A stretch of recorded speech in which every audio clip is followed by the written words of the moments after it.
Yo, what up? How we doing? Oh, hold on. Light's not on. That's why it looks a little dark here. Hold on a second.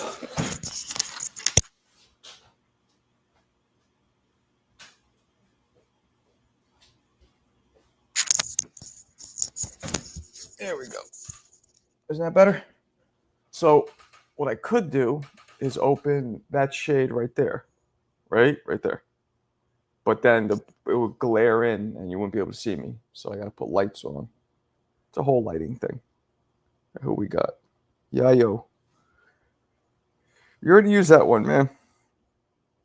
Hello, Kalia. Hello. Josue, what up? You know, I was right about the Keyshawn thing. Remember what I was saying yesterday?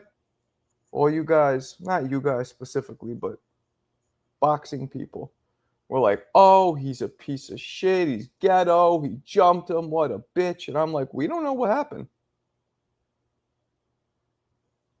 You know what I mean?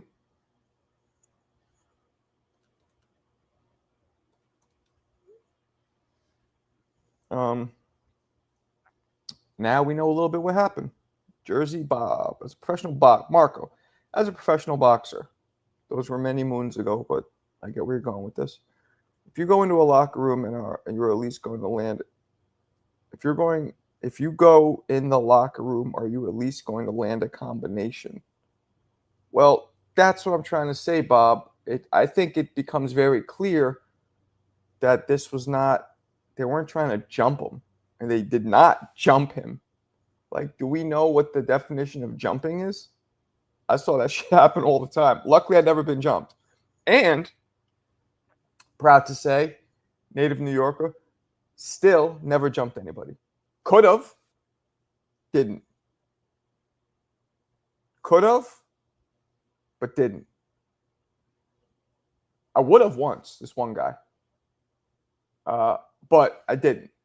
I wasn't into jumping people. I thought that was pussy shit.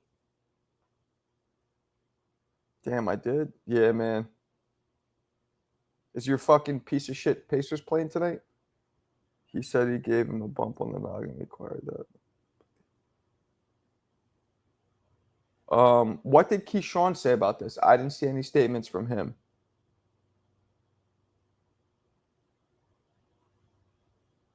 Oh, I'm getting these weird. Very confused. Jumping in when it's 3 or more guys is against 1. Yeah. 3. Nah, jumping is 2. Anything except 1 against 1 is jumping. 2 on 1. A midget and a midget and a guy against what? That's jumping. That's half. That's 1.5 against 1. That's still jumping. You know what I'm saying? If me and mini me roll up to South Bend and fuck Yayin up, that's jumping him. And mini me died in real life, but you get where I'm going with this.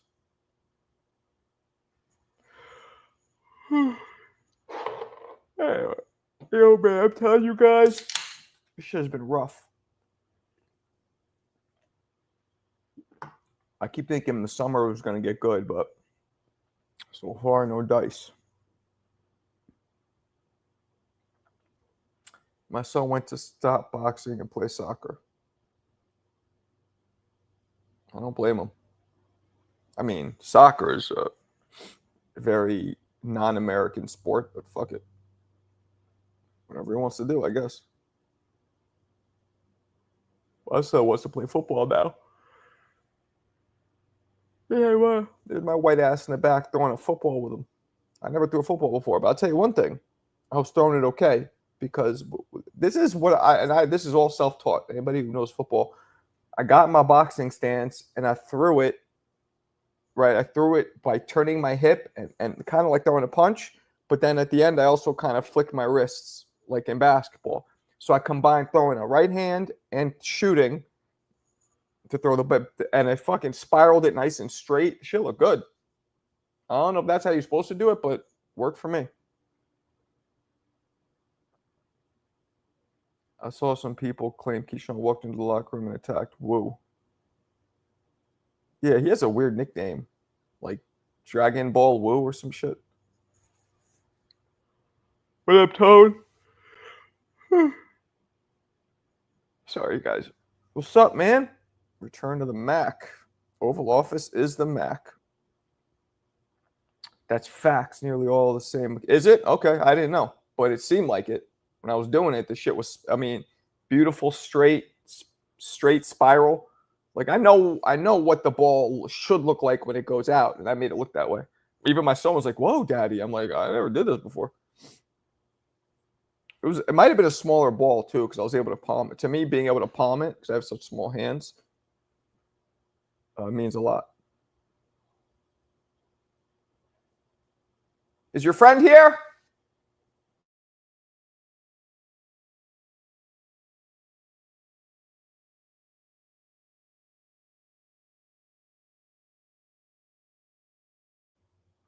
Yo, my bad.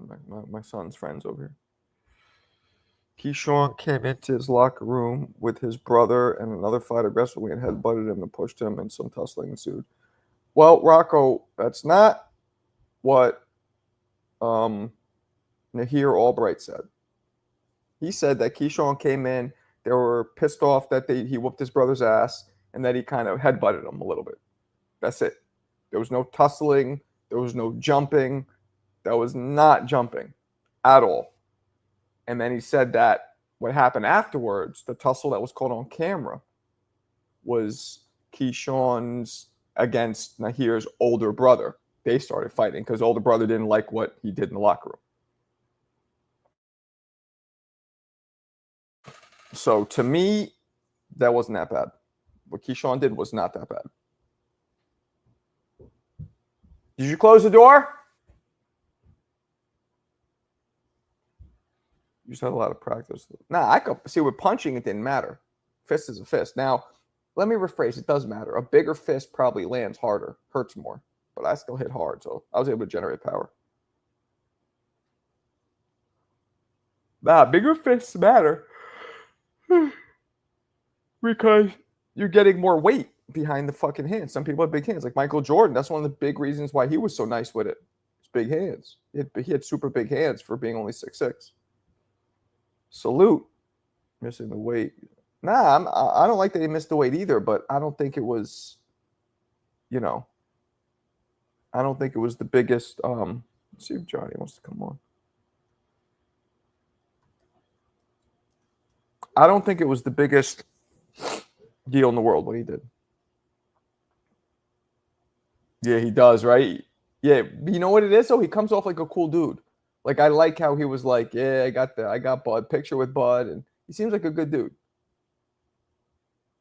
There was tussling. Albright said his trainers tussle with Keyshawn and his brothers to break it up.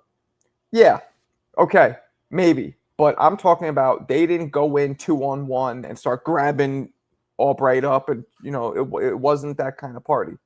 So to me, I don't think it was that bad. Unprofessional, yes. He was unprofessional all weekend, starting with missing weight and then going and doing that. But I don't think it was that. I don't think it's super ghetto. I don't think it's his career's ruined. It wasn't that bad, my opinion. And I knew this yesterday. Remember, I was telling you guys it looks bad, but let's wait for all the information. And one interview right out the horse's mouth, which is Albright. By the way, guys, we got these fucking gloves we're trying to raffle away here. These Floyd Mayweather, Victor Ortiz gloves. Raffle is open for them. Wasn't that bad to me. But what do I know? I'm just a goofy ass white boy.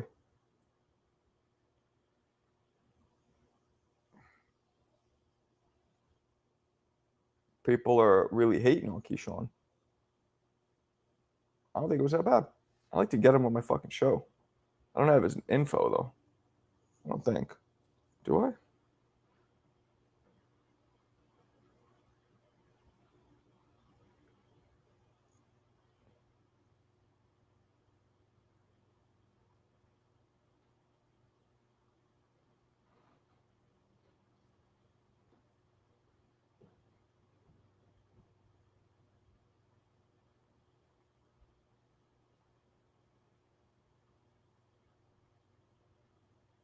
Hold on a second.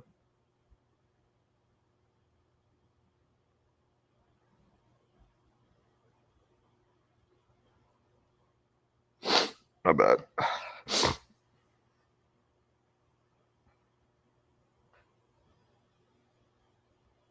What up, C Jism? C Jisms. See, that's why I call you C Jisms, because you make comments like this. You sick fuck. It's a crazy. Albright looked cut up after the fight and won pretty decisively. Yeah. I also saw the Albright versus Keyshawn fight, and Albright was clipping his ass. Like, Keyshawn beat him, but Albright did a good job. And Keyshawn barely beat him. Why do you think I'm the last one? Oh, I know why. I know why. Oh, that's racist. That's why. Oh, that's racist. What? Because I'm a white man, I can't defend the black man? Wait, aren't they both black? Okay, that didn't make sense. But why would I be the last one? Explain yourself. What up, dry turkey? Why are you saying Is that a picture of a turkey? That's disgusting, by the way. That looks like an old dinosaur turd. That profile, it's either an old dinosaur turd, a Tyrannosaurus Rex dump fossilized, or a dry turkey. Why the fuck would you call yourself dry turkey and have a picture? It's very confusing to me. Oh, because I don't like them. This is what I'm trying to tell you. Listen to me very carefully in here. This is for CJ too. But this is really, I really mean this. I really mean this for you. Yeah, I am. Open your fucking ears, jackass. I don't not like him. I am completely not biased in my boxing analysis. I could favor certain fighters, meaning like I'd rather they win. But when I come to analysis of any boxing situation, I'm not going to be biased going by who I'd like to win. That's for one. For two, I don't not like him. I just don't see superstar skill in him just yet. So that's maybe why you're confused. And this is what it is. And I didn't think it was that bad. It has nothing to do with me thinking that his skills aren't at the level that a lot of people think. Doesn't have anything to do with him going into the locker room. Like, that's not even boxing. So I don't mix the two. I'm trying to tell you, man, I'm not biased. I hope this makes you understand I'm not. And I don't mind him. I thought he was actually kind of likable. I didn't like what he did.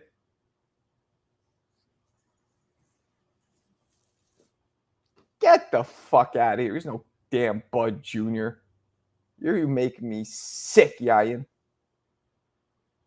Do you see a much higher ceiling for... Hell yeah. Kidding me? Eiffel Tower type height. Top of the Eiffel Tower. That's how high I see for him. Fuck a ceiling. The ozone layer. That's how high his shit goes. Abdullah Mason, I believe, not only is he a pretty boy, dope personality, likable, good-looking kid, mad skills, mad patience, good IQ, marketable. What is there not to like? He reminds me of Boots. Boots is the same way. Him and Boots, they actually fight the same way too. I think him and Boots are very similar. Personality too. Dylan Mason is probably a little bit more of a pretty boy than Boots, but still. Similar style, similar demeanor. They're all about business, but they're fucking respectful. I thought he was 19. He's 21. I thought he was younger. Yeah, they have the exact same style. I know how you don't. Thanks, Tone. Yeah, Yayan is smoking that premium South Bend Buddha.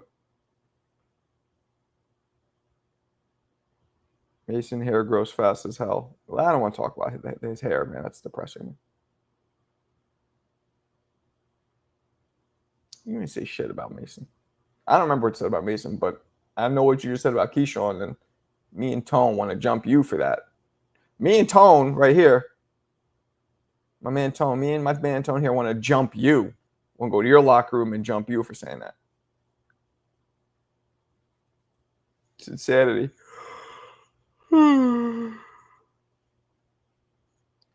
Excuse me.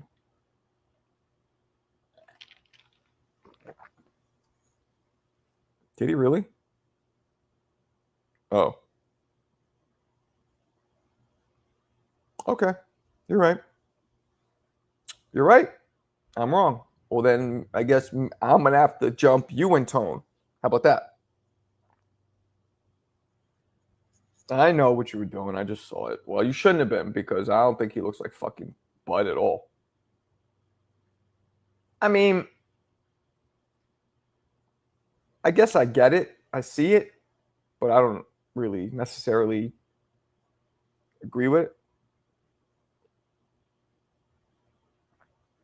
Yeah, that's true, David.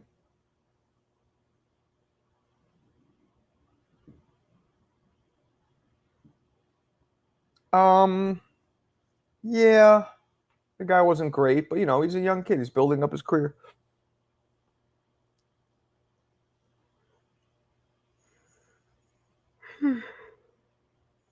Well, Bud is great, but we're gonna have to see how great he really is.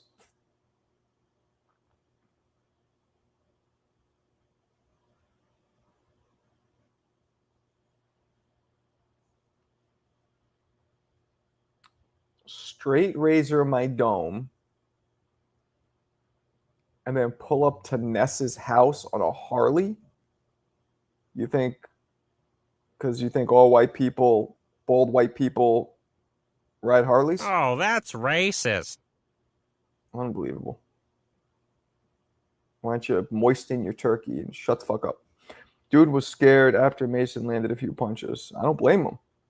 What's up, Jaguar? Oh, I like that fight.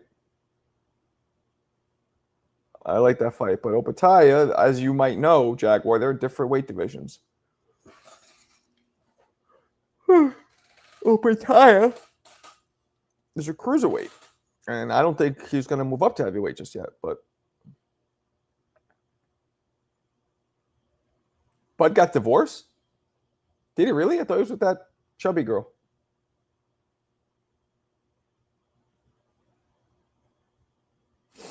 I agree, Rocco. A minivan?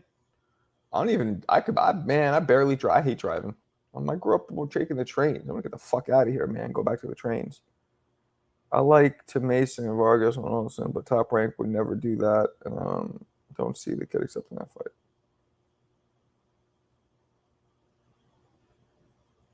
He was never married?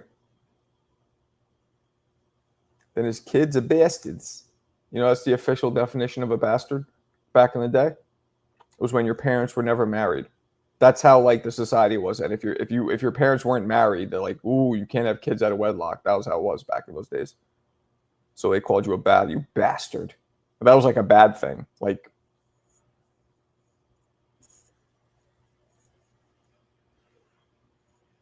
Oh, that's racist. That's for you, CJ. Abdullah vs. Kermel is future rivalry. Damn, my eyes are fucking watering. Maybe it's these allergies. I don't know what this is.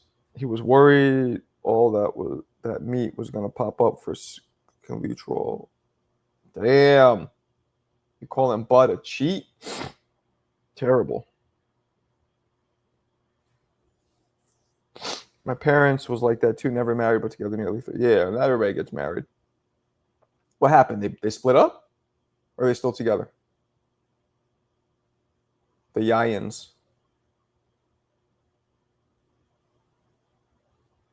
The old famous Yayans of South Bend.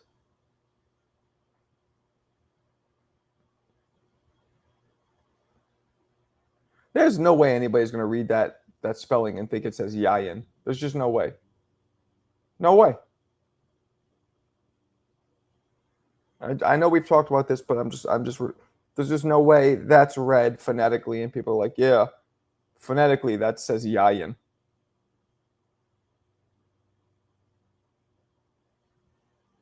They split? Oh man, that sucks. After 30 years, why?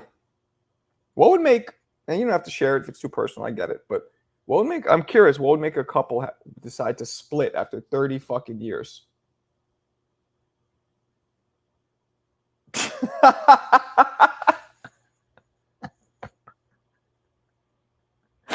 I'm just picturing him with his fucking hair like this and his sword, and he's walking around like looking for a hole.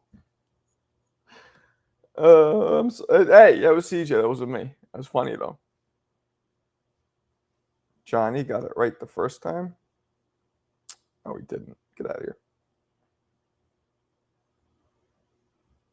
Kenny, I almost read that out loud.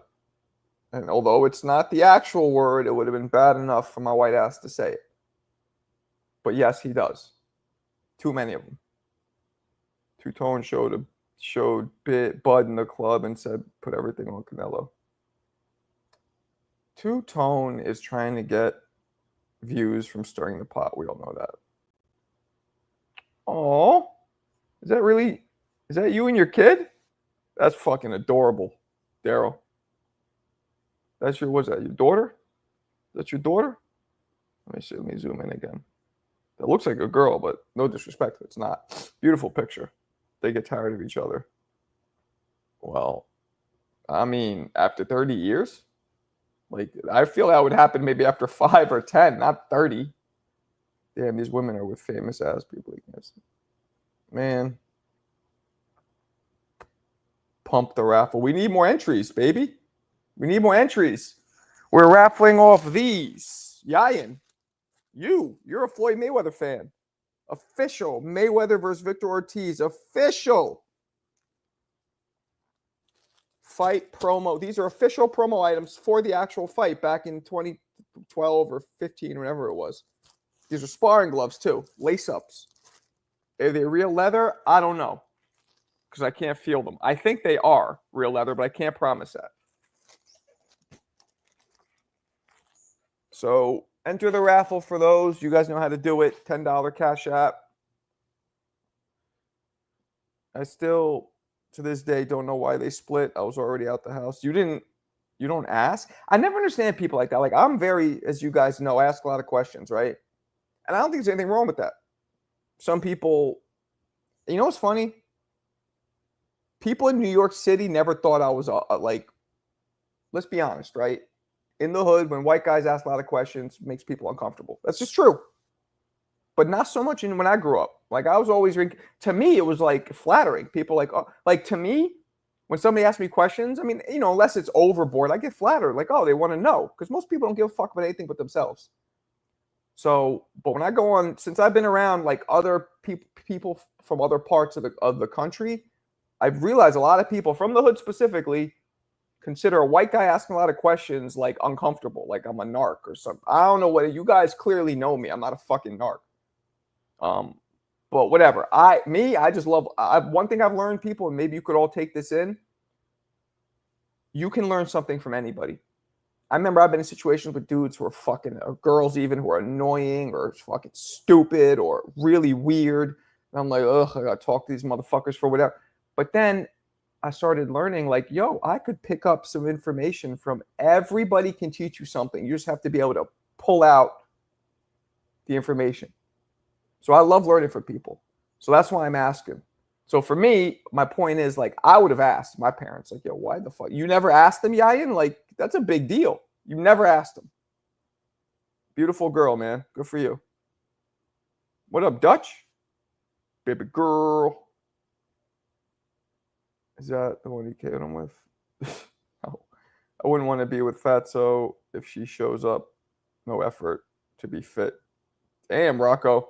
I know you're not Italian, but that's a very Italian fucking thing to say. I ain't gonna fuck her if she's fat. The bitch gotta want to work out, look good. You know what I'm saying? Tio don't want to fight back. Black fighters. He's scared. Matias is black. Induct him. Well, Matias probably doesn't consider himself black because most Puerto Ricans don't, but I get what you're saying. What's the most weird question you've been asked? I don't remember. I also ask a lot of questions, but I didn't. Why not? Like, that's the question. we get into Yayan's psyche here. Why the fuck wouldn't you ask your own flesh and blood mother and father why they separated? Like, is your dad a dude like doesn't like questions? You grew up mad quiet, like no emotions. Like what's happening here? That shit to me, and I know a lot of people like that. I'm not trying to shit on you. A lot of people, when they approach uncomfortable situations or topics, they just don't say anything. And like I get that. There is a level of respect to give somebody not to make them feel uncomfortable. And I've been known, unfortunately, over my years to make people feel uncomfortable because to me, it wouldn't bother me. So I go by my perception. But that's the one thing I learned over the years. My perception is not everybody's perception. Just because something won't bother me doesn't mean it won't make you or somebody else feel uncomfortable. So most people err on the side of caution. Nah, I don't fuck with.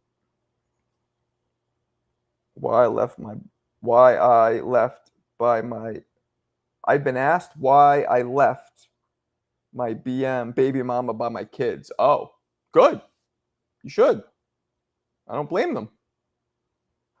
I divorced my broad but kept my bitch on some philosophical shit. That rhymed too. Del Santos should take a fight in the next month, not to waste the training camp. But there is something called overtraining, Bob, right? So then what happens? I think he should take a break, and then he can overtrain and then get fucked up. He looked all drained anyway. I don't know. Never crossed my mind to ask, but fuck it, I'll ask. You're supposed to ask that? You're supposed to ask your mom the other thing. Oh, if she would have beat your ass if you would have got suspended for saying Swiss cheese, like joking around. You didn't ask her that either. She got a couple questions coming. I think DLS will fight in a month or two. What up, Fresh? He's fresh, exciting. Yo, Fresh, you from Detroit? 313's Detroit, I believe. Wait, what's that hat? That's a Kango. Okay, so that's old school. So you're probably my age range. You're in your 40s or 50s. What up? I agree with that. Thank you, Josue. Why'd you leave her? Is that the one who got snippy with the clippies? Because we know the answer to that. Met Cool in the Gang when I was a kid. That's dope. My favorite song was oh no, I'm thinking of no, I liked why is it escaping the fucking Belle Biv DeVoe, Bobby Brown, Ralph Trevisan. What was that band called? New Edition. New Edition was my shit.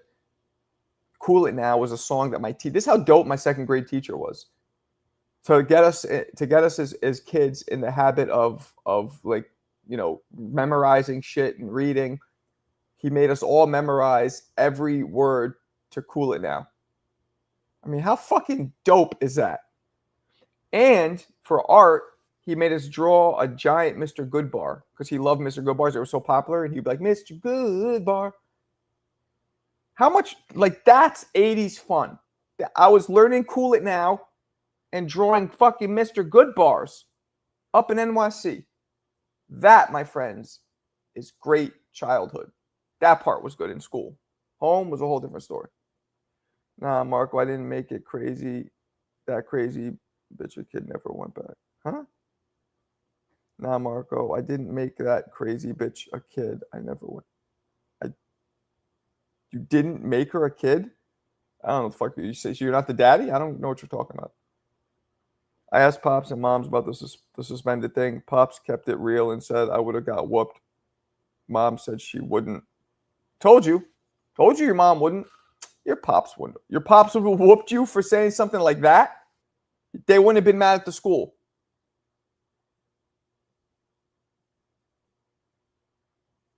Gonna lose control. Control. I see my father did the same and met me at 28. Can't seem to be able to settle down. Damn. That's crazy.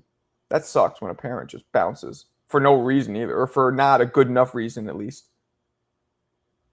Yeah, that was a dope teacher. But I think back in the day, like CJ, you're roughly my age. Were your teachers like that too? What's up, Yasir? You think Keyshawn reputation took a hit after last night? Nope.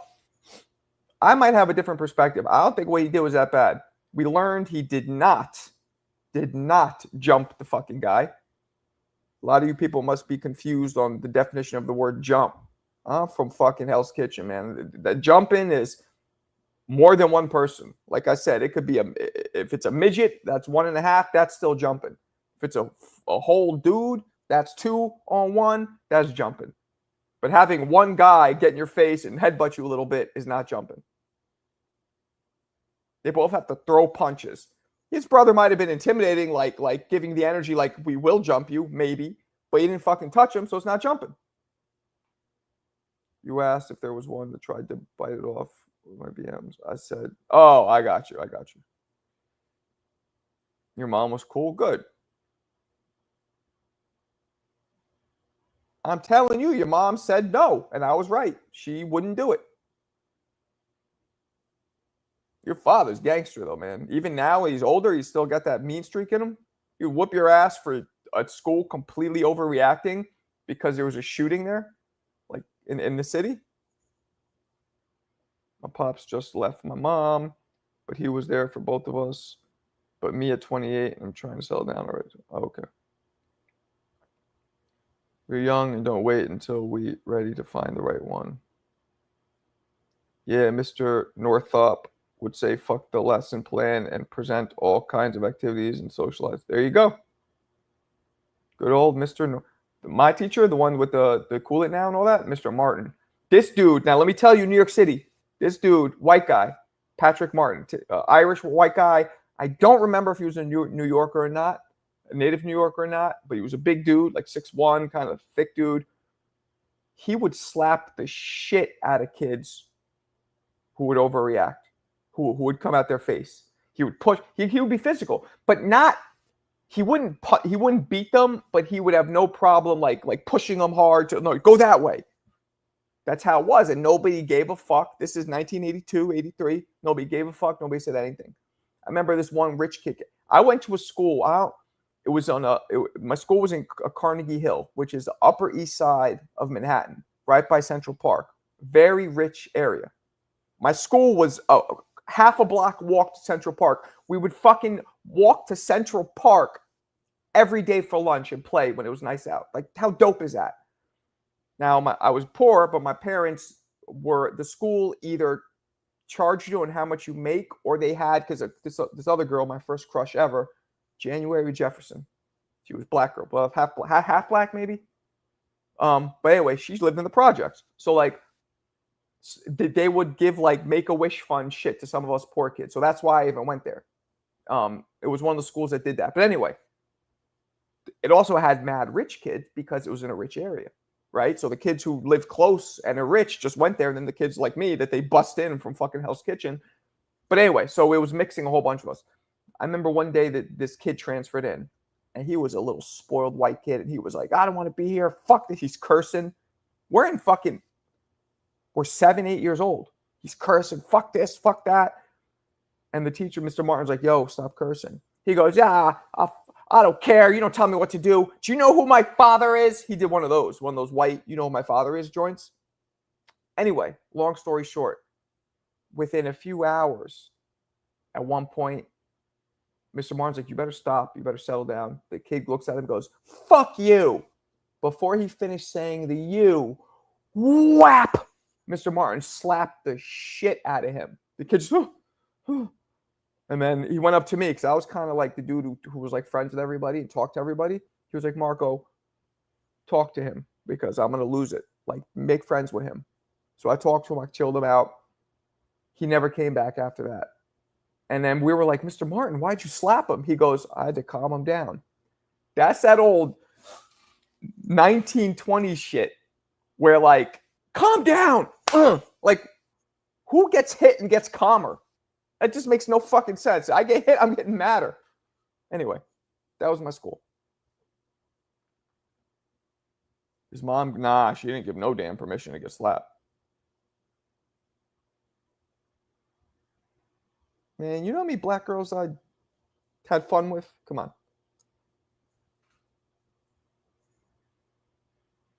I had man, I had 107 jungle fever temperature if that's where we're going with it. My whole my whole life.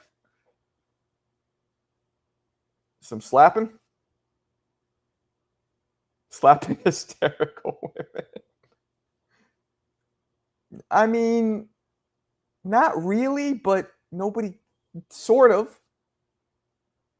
Not yeah, I mean it was a different time, Amun. Way different time. No, we did not. And he knew that shit. He knew it. He kept it tight like a virgin's. Mm-hmm. Yeah, okay, CJ. So does telling her to adjust, right?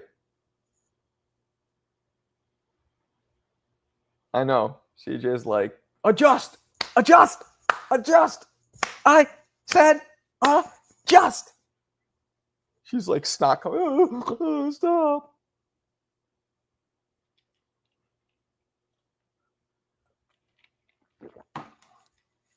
You adjust. I'm not the one upset. You are, so you adjust.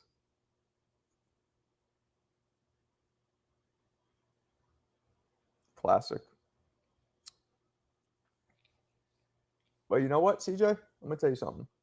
I love my kids, right? Love my wife. But every man dreams about being in your position too sometimes.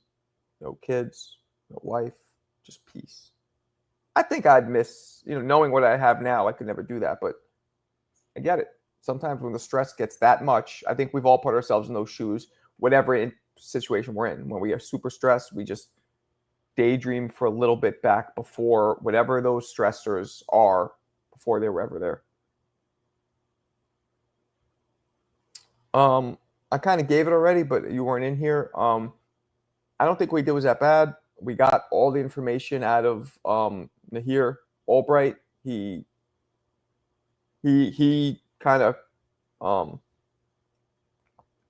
spilled the beans, cleared the air, got out all the information, and it wasn't that bad to me.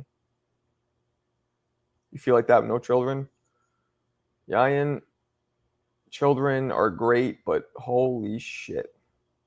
Especially when they start hitting puberty. Like my son's hitting puberty, and this motherfucker is so emotional. But he's still a man. So he's like, I'm not emotional. It's like that. Sometimes we're like, nah, man, I'm not scared. I don't get sad. Shit, that's what pussy's like. He has that energy, but you see the hormones in him just like, it's like a bomb. Just got to wait for that shit to pass. You would just put that championship belt on my game, put me in the Player Hall of Fame. I knew then my jersey would hang from the rafters. Yeah. Okay.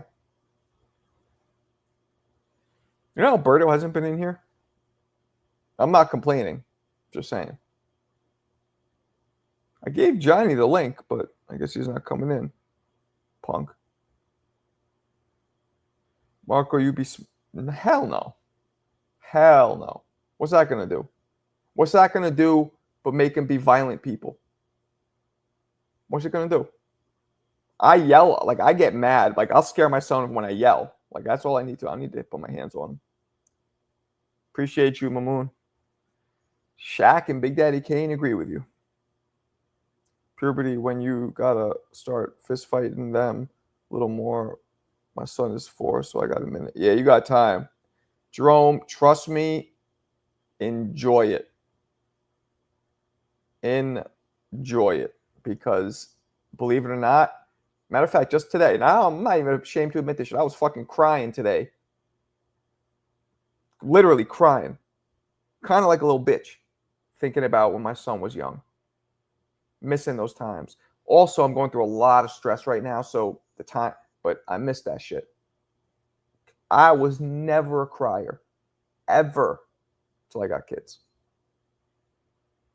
And now, I don't do it a lot now, but shit, I didn't do it at all before I had kids. That's Alberto? Makes sense. No, I think that's him.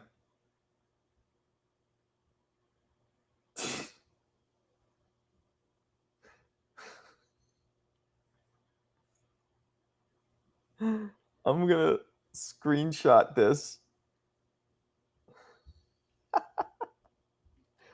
and send it to Johnny. Oh, that's fucking funny.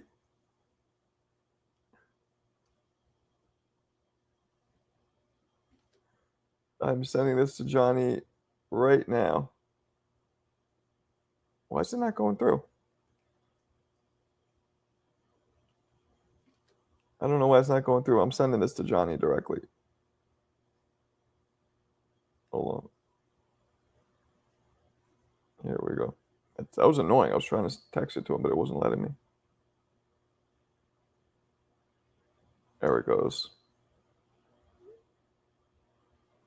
Okay, you're in the chat. I'm fucking with him. I'll send the link now. He's probably going to think I'm serious. These aliases got to stop. Hey, Alberto's bored. I cry now worrying about his future. It happened. There you go. See? There you go. Shit's wild. And that's when you care. Some of us have parents who didn't give a fuck, and some of us don't give a fuck because of that. Yo, my pop said when I turned 18, he did something similar to what you did. He couldn't believe I was 18. Yeah. Stupid. Does the worldly victory change his career and give him new confidence? I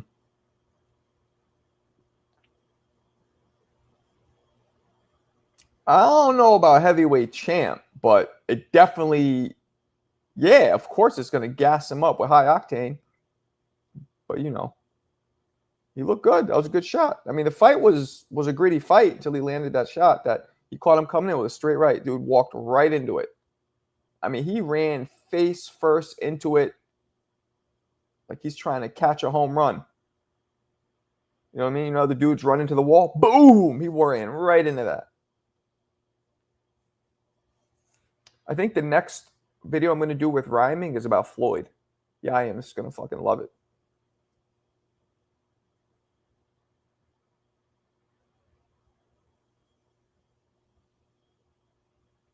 Mamooner. Mamoon, both your parents be whooping your ass or just your mom? I know the mothers are worse in the Indian culture. Mothers beat the shit out of the kids. That's probably because the fathers fuck the mothers up because that's accepted. So the mothers take that on the kids. Right, Mamoon? Your pops probably be fucking moms up or no? You probably want to talk about it. If you want to talk about it. If you don't. I get it.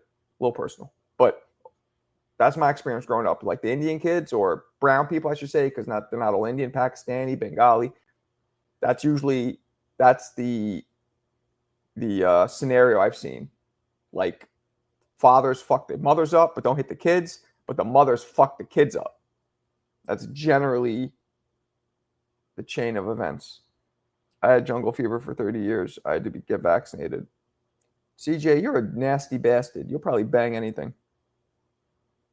I mean, don't get me wrong. I had a few that I wish I could take my eraser out, but for the most part, but I also ended up marrying like the dopest one. So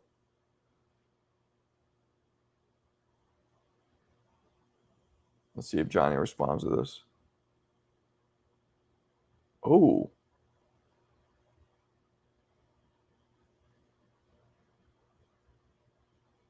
What the fuck? Chase, you know the guy who comes in here? Chase Dury sent me a picture of his hand all bloody. I can tell you can fight. What happened to him? Why is his hand all bloody? I don't know what he's talking. Maybe he's on pain meds or something. Doesn't really make sense. Send me a picture of his hand all bloody. Then he's saying shit that doesn't kind of make sense. Maybe he's just writing quickly. Casually asking, hey, does your dad whip your mom's ass? Annabelle Sikora. Well, he's admitted that his parents whoop his ass. So Annabelle Sikora was hot in Jungle Fever. That was her name? I forgot her actual name. Yeah, he claimed it. I sent it to him. still in transit, I believe, because I didn't send it out till like Thursday or Friday. So it's going to, I think he's in Iowa. Right next to Yayin. Good old Iowa.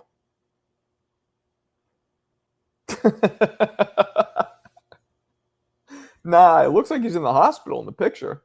I would show it, but I don't know if he wants me to, so I won't. But it's a picture of just like his hand all bloody with like a wrap around the thumb area. Man to man, me and Brian Norman. All right. I'm going to send him that too.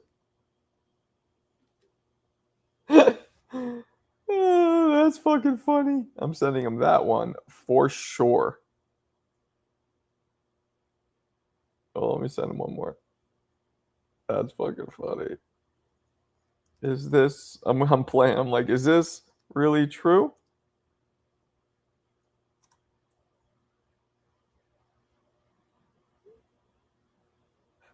All right, that's the last one I'm gonna send them because. And no whoopings after age 11. That's mutual combat. Yeah. Boxing soft. Caleb Plant slap Charlo. It's promo. Keyshawn act tough. It's a crime. I'm with you. Well, but here's the thing, Ralph. First off, Caleb slapped him because the dude was fucking with him. But the reason why they thought Keyshawn shit was bullshit was because they thought he was jumping somebody. In which case, that is bitch shit. But turns out he was not jumping him. He just went in there, kind of headbutted. It was one-on-one shit. I'm with you, Ralph. I don't think what Keyshawn did was bad at all. And when the facts come out, I was not. Yes, it is. It definitely is. I don't know if it is geographically, Yayin, but in my head, they're all right next to each other, like across the street.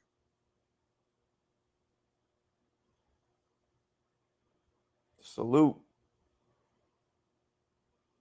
What's up, Shane? Look who it is. The man, the myth, the legend, Mr. Fruity himself.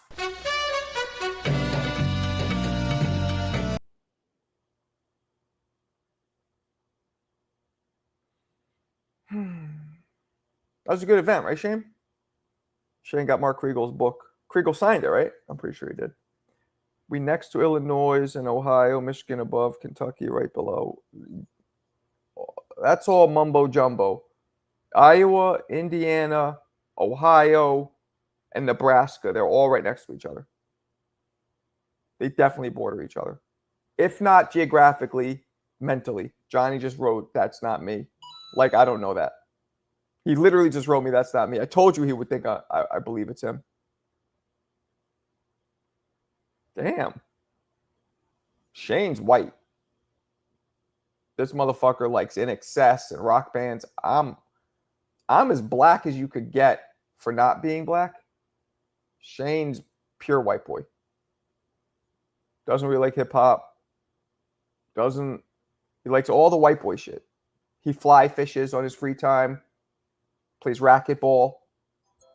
He sleds for brunch with mimosas. I mean, Shane's a white boy. I'm about to hop on a musty-ass flight out of Norfolk. Fuck Keyshawn. So were you alone, Mo? You just came out dolo?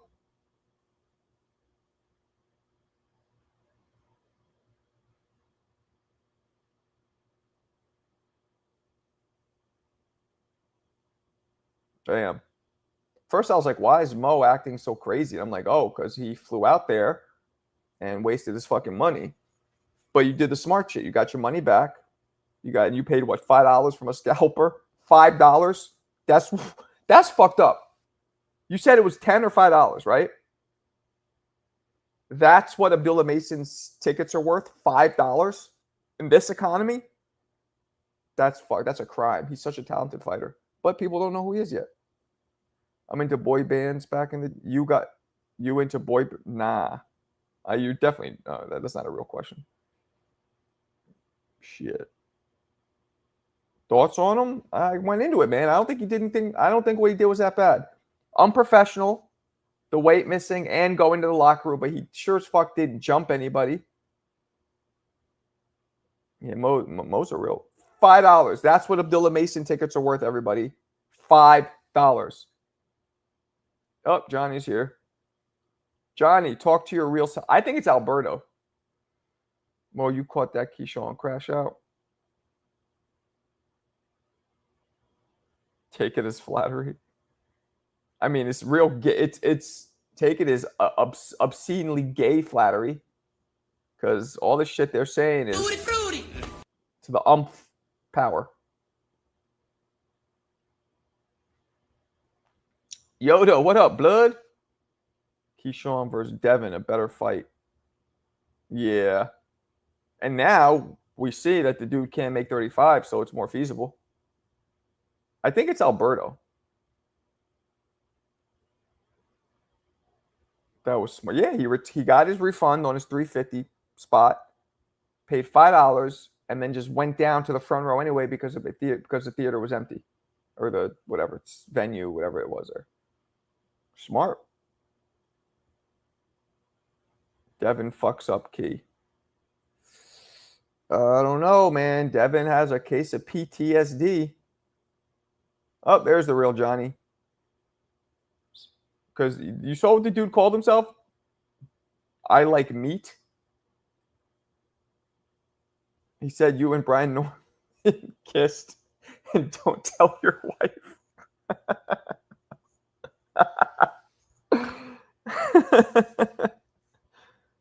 I got a full refund for a ringside seat.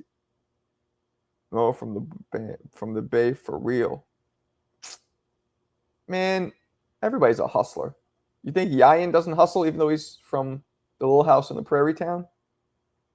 He knows how to hustle.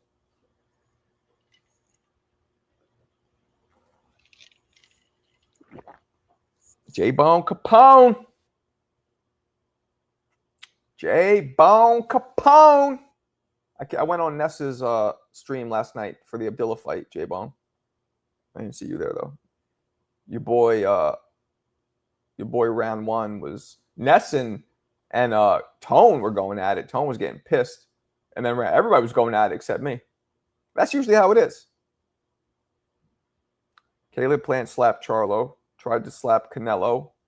Well, Canelo pushed him first, and threw a bottle at Ryan. Well, if I'm not mistaken, Yoda, it was a fucking plastic water bottle. Let's not over-dramatize it. Uh-oh. I have a feeling... Oh, that's racist. You don't like him because he's a white boy. And I'm with you. I hate white people. They fucking stink. I'll be live later. So will I. So let's see who goes to whose room. Because you've been going live the same time as me. You don't want this war. I'm Nino Brown. You're Pookie. You don't want this war. We were the first to sell cassette tapes out of the trunk instead of depending. That's dope. Were you a rapper? Were you a rapper? Why are you selling cassette tapes? Or was that your stand-up routine? Almost an hour ago, blood. What, no notification? That's fucked up, CJ. You got to choose. It's me or him. Fuck this. I draw the line this one time in the sand because my art form is a dime. You going to go see J-Bone or see me? Who it be? Question that, like to be or not to be. You go see Johnny, I'm going to pump you full of lead. You come here instead, you'll get well fed. So postulate over the shit I'm spitting. You go see Johnny, you come back here, those rocks you'll be kicking. Devin is one of the most non-violent boxers. That's how Clarissa would say. Round one needs to get lost. He's bad. I kind of like him. I feel bad for him, actually. I feel like people pick on him. Now, he says shit to make himself get picked on. True. It's not all or nothing. Ness so hurt. DLS cut him out. He's saying, how did DLS cut him out? Oh, right. Yeah, because he got mad at him. Yeah, okay. I thought DLS was Devin Haney. I thought you were saying DHP for a second. Context matters. You can't just say, oh no, and slapped so and nobody cared and act like it's the same thing. True that. That's a fact, Jerome. Now the Bay Area in general starting with Too Short. Yeah, I am hating a little bit. That's true. Don't quit your day job. Damn. That was rude. Mark, you got to open phone lines again. You didn't give it. You want to do it? You want to do the phone lines right now? You guys want to do phone lines right now? I'll open them. Marco got no bars. A 2-pack of ass. Yeah, well, guess what? Big Daddy Kane and Shaq believe I do got bars, so you shut up. Would you let round one give you a fake hairline with his pencils? That's so gay and weird. No. All right. Fine, I'll open him up. Maybe Johnny will call in. We'll hear his wife like, get the fuck off the phone. Shaq's my man's in them. Not even just a nice guy. Phone lines are open, you scumbags. They're open. You fucking scumbags. Let me see. I think I could do a banner. Ah. There we go. Now I can't see my Cash App, but whatever. Ain't nobody sending any anyway. Dwayne, what up, blood? Shaq was a trash. Yeah, he wasn't the best rapper. Although the song he did with Biggie was kind of dope. You ever hear that one, Yayan? Can't Stand the Rain. But I mean, Biggie. Yeah, Johnny definitely bedazzles his hairline. Like,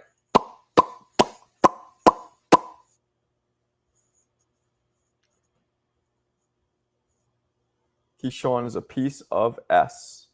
No room in the sport for that BS. What did he do, Alberto? What was so bad? He went to the locker room and he headbutted somebody man to man. They didn't jump him. Now, I agree, it's very unprofessional. But does it make him a piece of shit? I don't know. Okay, do what you gotta do. Shaq was a terrible fighter too, always threw. Nah, man, he wasn't that bad. You ever see the video I did of him when he fought Sugar Shane? He didn't look that bad. Not this Shane. This Shane is Sugar Shane too, but he's sugar for a different reason. Fruity. Oh boy. Shaq is the best athlete turned rapper ever. I don't know about ever. I thought Broner, and I know this is going to get Yayan all excited, but Broner was actually pretty good, right? Keyshawn is neat in boxing. We only got Boots and Tank fitting retire. Yep, that's true. You trying to pander or what? Pander. He did some foul-ass shit making Top Rank look horrible. Wasn't that bad. It was unprofessional, but I don't think it was piece of shit. Let him go. I don't think it was at that level. Allen yeah, he was pretty good too. You ever see that? You talk about Malachi, talking about that video that he did with Reebok, with him and Jadakiss back in like 2000? That was a pretty dope video. Kobe, tell me how my ass tastes. Yeah, that was funny. That's gross, but it was funny. He did that in a club out here in New York, I believe. And somebody recorded it, if I'm not mistaken. Yeah, he got a few songs. True that. True that. Oh, my head hurts. Marco, if you did that, your employer would, to your employer, well, I am my own employer, for starters. Maybe not for too much longer, though. Secondly, they're fighters. You always ask for, like Jump Alberto. Y'all think Top Rank not fitting to give no fights right now, Keyshawn? The face of boxing. There's a level of decorum. Yeah, word? Really? You know how many fighters come out their face, say stupid shit? Shaq definitely was the best athlete rapper. His album went platinum. As Jake Paul proves, sales don't always equal talent. He was very famous. Maybe that's why. No, I didn't see that. Chicken Bomberto, this is your opportunity to hit the link. Cam up. Tell us why you hate black people. Let's put this shit to rest once and for all.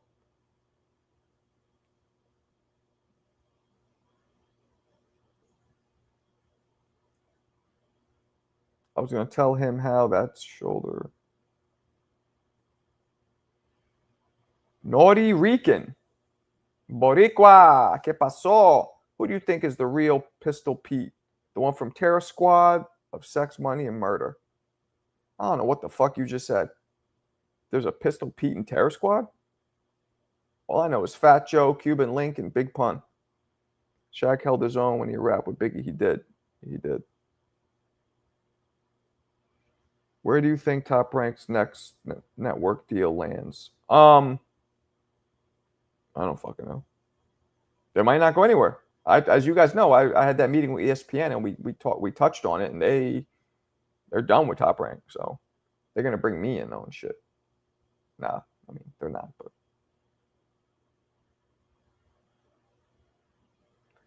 y'all forgot that Macho Man Randy Savage had a rap. He did. Yeah, that was so bad. Marco, don't know Pistol Pete. I know the basketball player, Pistol Pete Maravich. That's what Yayan always goes to. He just calls people a loser when he's done. He's like, this guy's a loser. Who is that? Is that old Floyd picture in front of a? Ooh, Floyd got those Nike Shocks on there. I like that. Alberto, just leave it. You don't want to settle it. Drop it. Vilizar, como estava? If you want to call in, Vilizar, I'm going to take calls in a second. We got the link there. You want to tap in from Bulgaria. Bulgaria.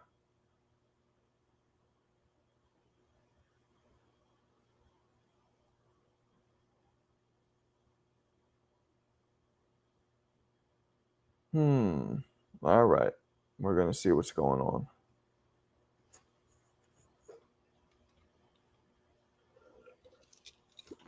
What it do, Wavy? Stay wavy. Cam up or shut up. You cam up. Why don't you come on here, CJ? I'll put you first. Bring your ass. Here, let me put it to you so you understand in your lingo. Bring your ass, fool. Get your mork ass, trick ass, buster ass on this.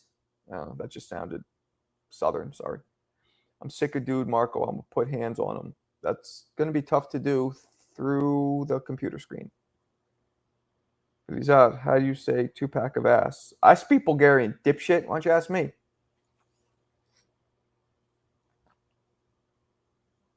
Two-pack of ass.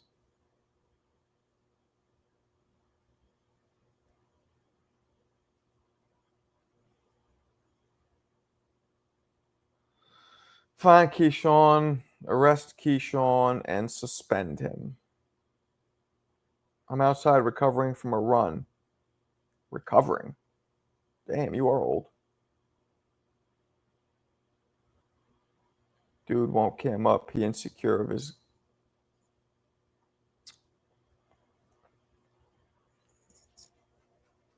This is goofy.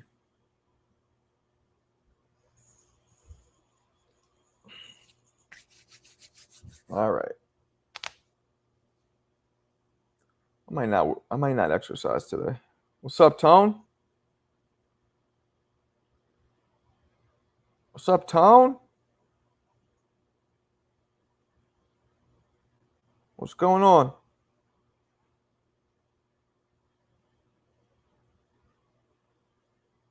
Sorry, guys. 1 second.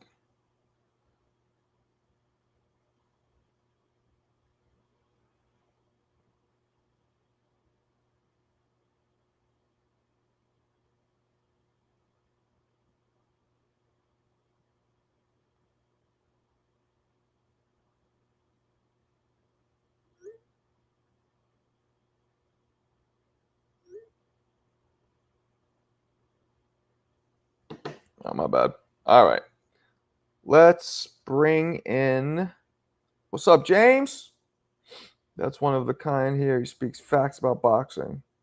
You the man, James. You the man. My flight delayed. Fuck my life. Do call-ins tonight. Right now I'm out. Yeah, okay. Yeah, okay. Like, let's get in the one, the only Samurai Yayin. Yo, What up, blood? you can hear me? Yeah, we hear you. Yeah, I just want to say Alberta's a loser. That was, I mean, you might have some points. You might have some there's some credence to that. What's up? what's up, though? I just want to say the Keyshawn thing. Let's talk about that.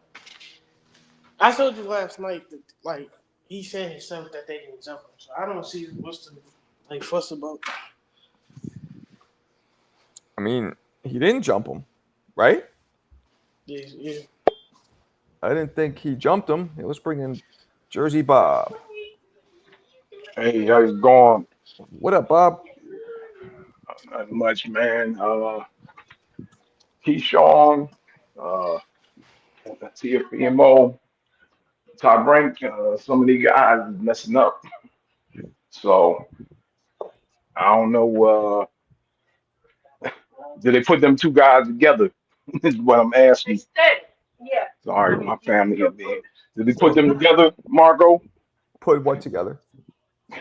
Keyshawn and Teo, the two guys that's in the news for the last couple of weeks for doing some dumb stuff. Teo for I don't know why he turned down the fight, but whatever. And the racist stuff. Now Keyshawn with this, he missed weight and running up in the locker room, put the two villains together. It's a good idea. Keyshawn versus Teo at 140. It's a good idea. But Keyshawn first said he wouldn't fight him. Then he said he would, because he's not going to give him money because he's being racist. Man, with his situation now, he'll fight him because then he can turn it around, say I'll beat up the racist Teo, and people may be on the side again. Yeah. And then Teo could be like, I'll beat up the thug who tries to jump people, and then everybody will be excited. And there you go. But we got to say, I was thinking about that too with Top Rank. What are they going to do? Because they say ESPN is out. Yeah. Are they going to the zone also? I don't know. I don't know either what's going to happen. Maybe, yeah, who knows? Who knows? David, what's up? But like I said, I was at a cookout, man. I was watching that fight, man, and they was like, man, Worley was losing. And the announcer said, he's like, his heavyweight fighting is not over. And then next round, he knocked him out. Wardley is British or American? No, he's British. He's British. That's what I thought. Okay. Look, he's good. Every heavyweight has a shot, but we don't really think he's going to be a champion now, do we? Depending on who you get matched with, honestly, with some of the stuff that's going on. And one last thing, man, you see Moses Thomas fighting Dillian White? Who is? You didn't see that? Who's fighting Dillian White? Moses Atama. Ooh. No, I didn't see that, but that's I saw it on my buddy sent it to me. So definitely was an official announcement. I was like, wow, that's a step up, but if he can't beat him, he's not gonna be champ. Well, that's a good fight. I think White and Chisora, both of those guys have taken way too much punishment. I think they should retire, personally. I agree with you, but Tom, he barely fought. What, he got 10 fights? Nah, I think more, but Wow. yeah. But it's a good step up. It'll be somebody that people have heard of. It'll test them. Yeah, that's sometime this summer. I forget the guy sent it to me, but yeah, this summer that fight definitely got announced. So if you look for it. Yo, when does school end over there for you in Jersey? I can get out to like the 21st. Okay, yeah. Here in Connecticut, this is the last week. Yeah, with your son, yeah, you gotta be more careful nowadays in school. Would they do that in your school? That Swiss cheese. But now, mind you, he said it in terms of just out, not threatening. Just they were yelling random shit out. I doubt it, but I mean they really don't want you talking about stuff in our school like sexual orientation, that type of stuff. So that's what that they're more strict with that in your school, the sexual stuff. Yeah, sexual orientation talking about, but that Swiss cheese, I doubt he got that wouldn't even no 5-day suspension. And the cops But wouldn't have come to your fucking house. Like that to me was the craziest. nah, Cops searching his bedroom. I'm like, where the fuck did I move? yeah, nah, that stuff wouldn't happen. But hey, you just gotta really tell them to be careful. So I tell these students, I'm like, you gotta be careful, man, what you say to anybody. I know. I'm trying to tell them, I but it's had like, I had a student last week put a HIV on somebody. Harassment, intimidating, bullying. I just had that last week. Some student put it on another kid. Now both the kids, mind you, keep talking about each other. I'm like, yeah, I mean, that's what these kids do now. They both might be talking about each other, and then one of them go run to the principal talking about he's harassing me. Like, yeah, man. yeah. It's crazy. CJ, what up? All right, Marco, have a good one. All right, All right. Peace. Hey, what's going on, Marco? CJ. Yeah, What's good, CJ? imagine. What's good, Marco? What's up, Mo? Yo, Mo. So we got Yaya, me, and Mo. Okay. Now, yeah, I sent you the highlights, Mr. Highlight of the Wardley and Hooney fight. What did you think about that, man? I thought it was a fun fight. I thought that they weren't the highest skilled dudes, but it was fun. And I thought, and the punch seemed like it was I wouldn't say lucky, but came out of nowhere. Yeah, you're gonna think this is blasphemous to me, but in the skill level was nowhere near the same. But it just reminded me of how Foreman was getting his ass whooped by Michael Moore the whole fight, and then out of nowhere, 1-2, 1-2, and it was over. So yeah, kind of shades of that, brought that feeling back. Yeah. That was something. Yeah, I remember watching that live. It was 1994. I couldn't believe it. Indeed. Rest of the card, I mean, that was really the highlight of the weekend for me. Wasn't really checking for the other Davis brothers.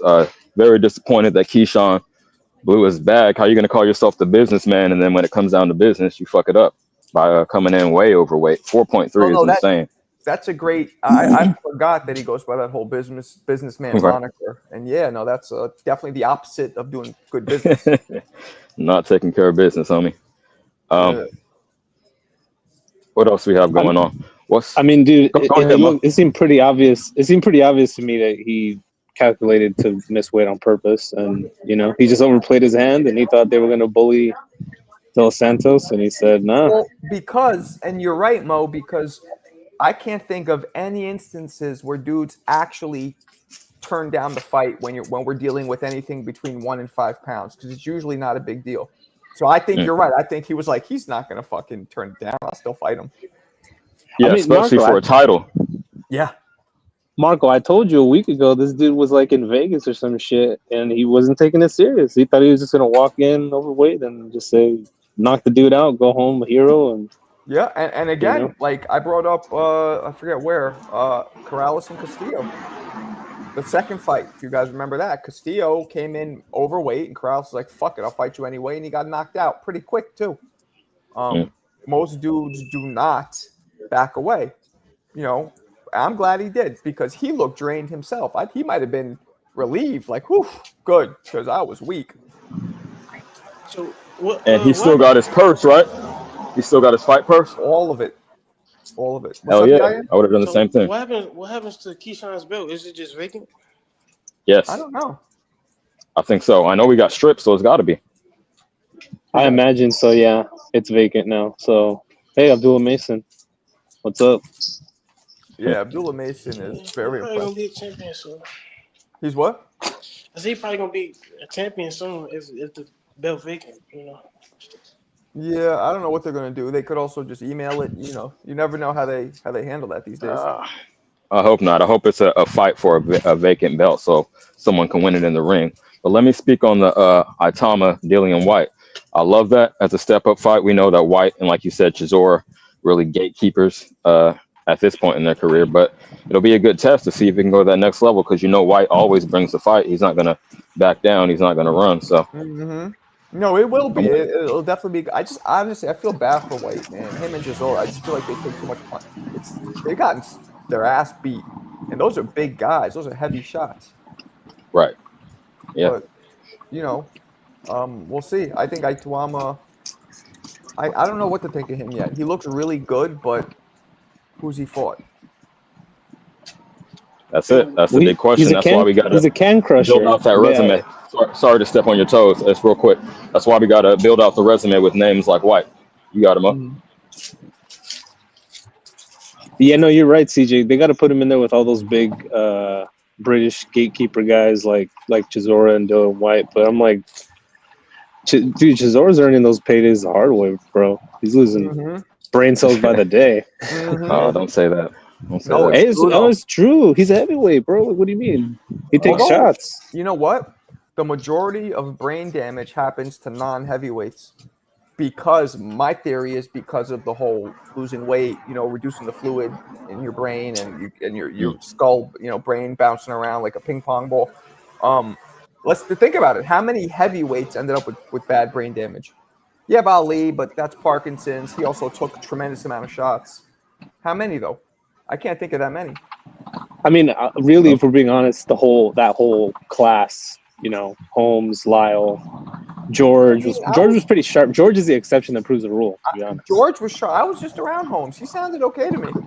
A little bit, but not. He was also 70-something years old, 75. Right. Holmes? No, that's true. All That's I a can good think point. of really is Ali and Tony that showed, significant slowdown in that capacity. James Tony, Tommy Hearns, he's pretty bad. Okay. But you can hear it in Chisora's voice, though, bro. He's already slurring. Like, he sounds like he's half in the bag already. I totally agree. That's why I'm like, White's maybe not as bad, but Chisora is definitely. You see it in his eyes. He looked like they're just rolling around in his head all the time.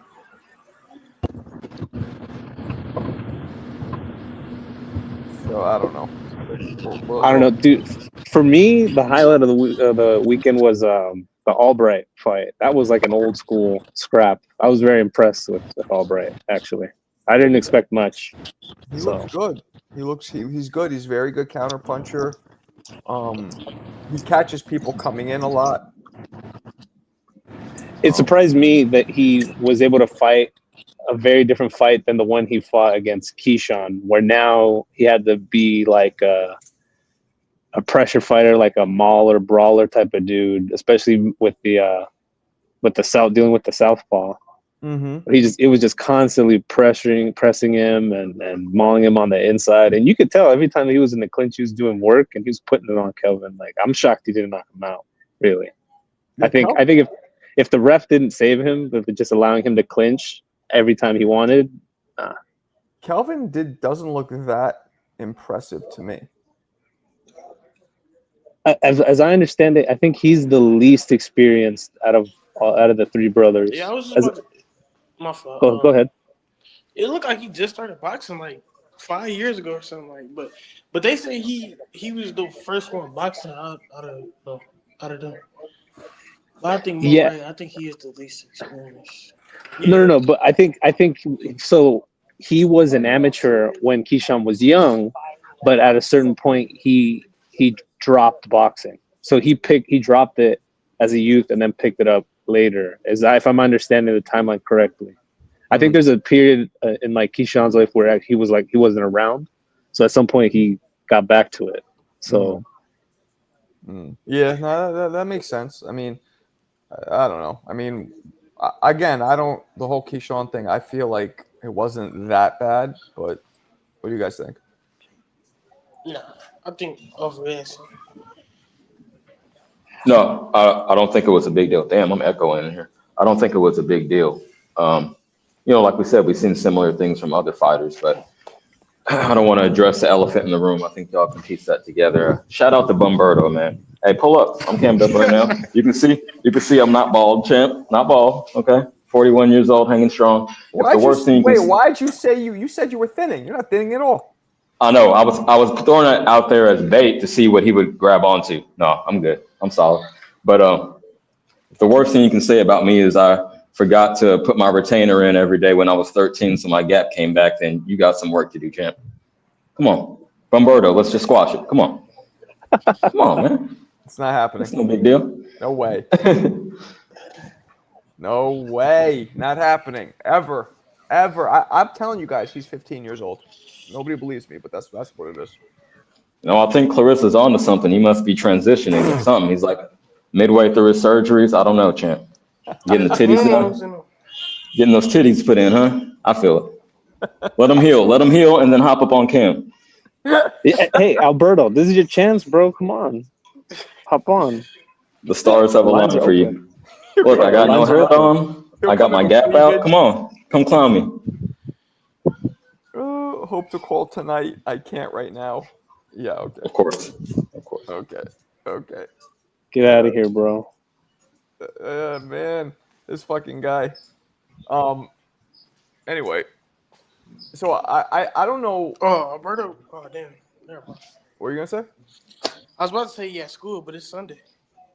Yeah. Sunday school. He's in Sunday school. Yeah, he's in Sunday school. My son isn't going to school all week. I got to take him to some off-campus suspension fucking building or some shit. Oh, man. Yeah, I don't know. Wait, so they make you do some shit while you're suspended? I used to be a little vacation, like in my day.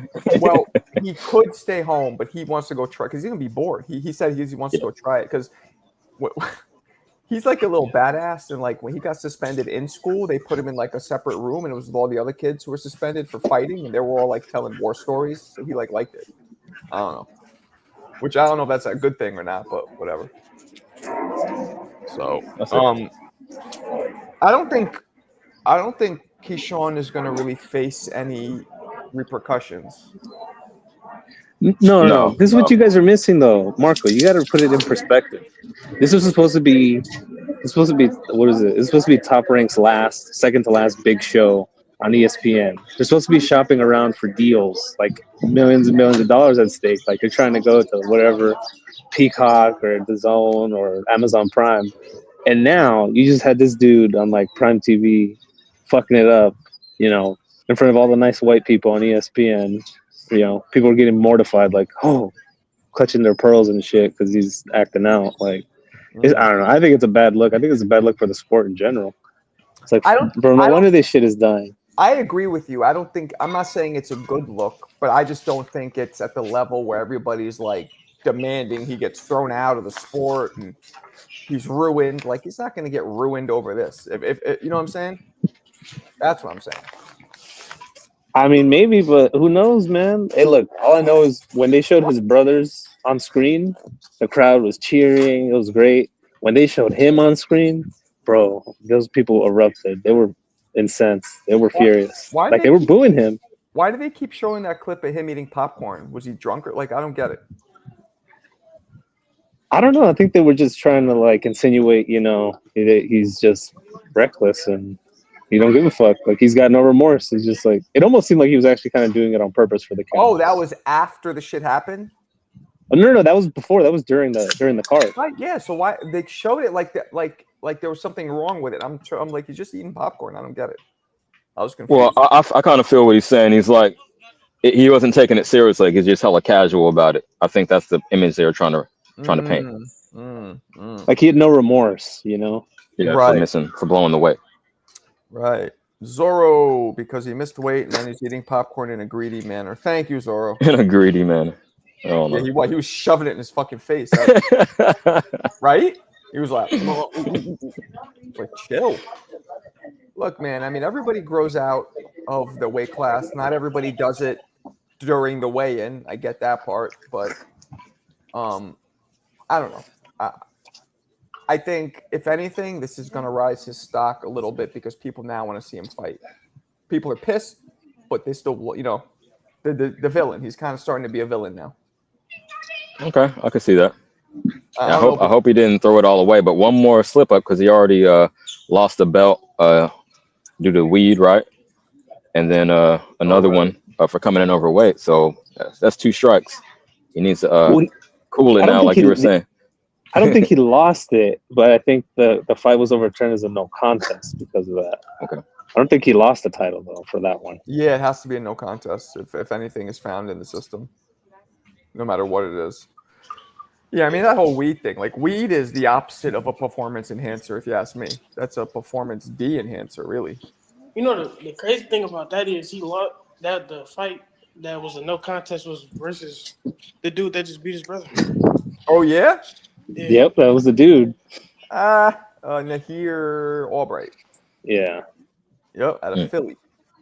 Yeah, I mean that guy's a decent fighter, man. I liked his personality. I liked how he was like he handled it really well.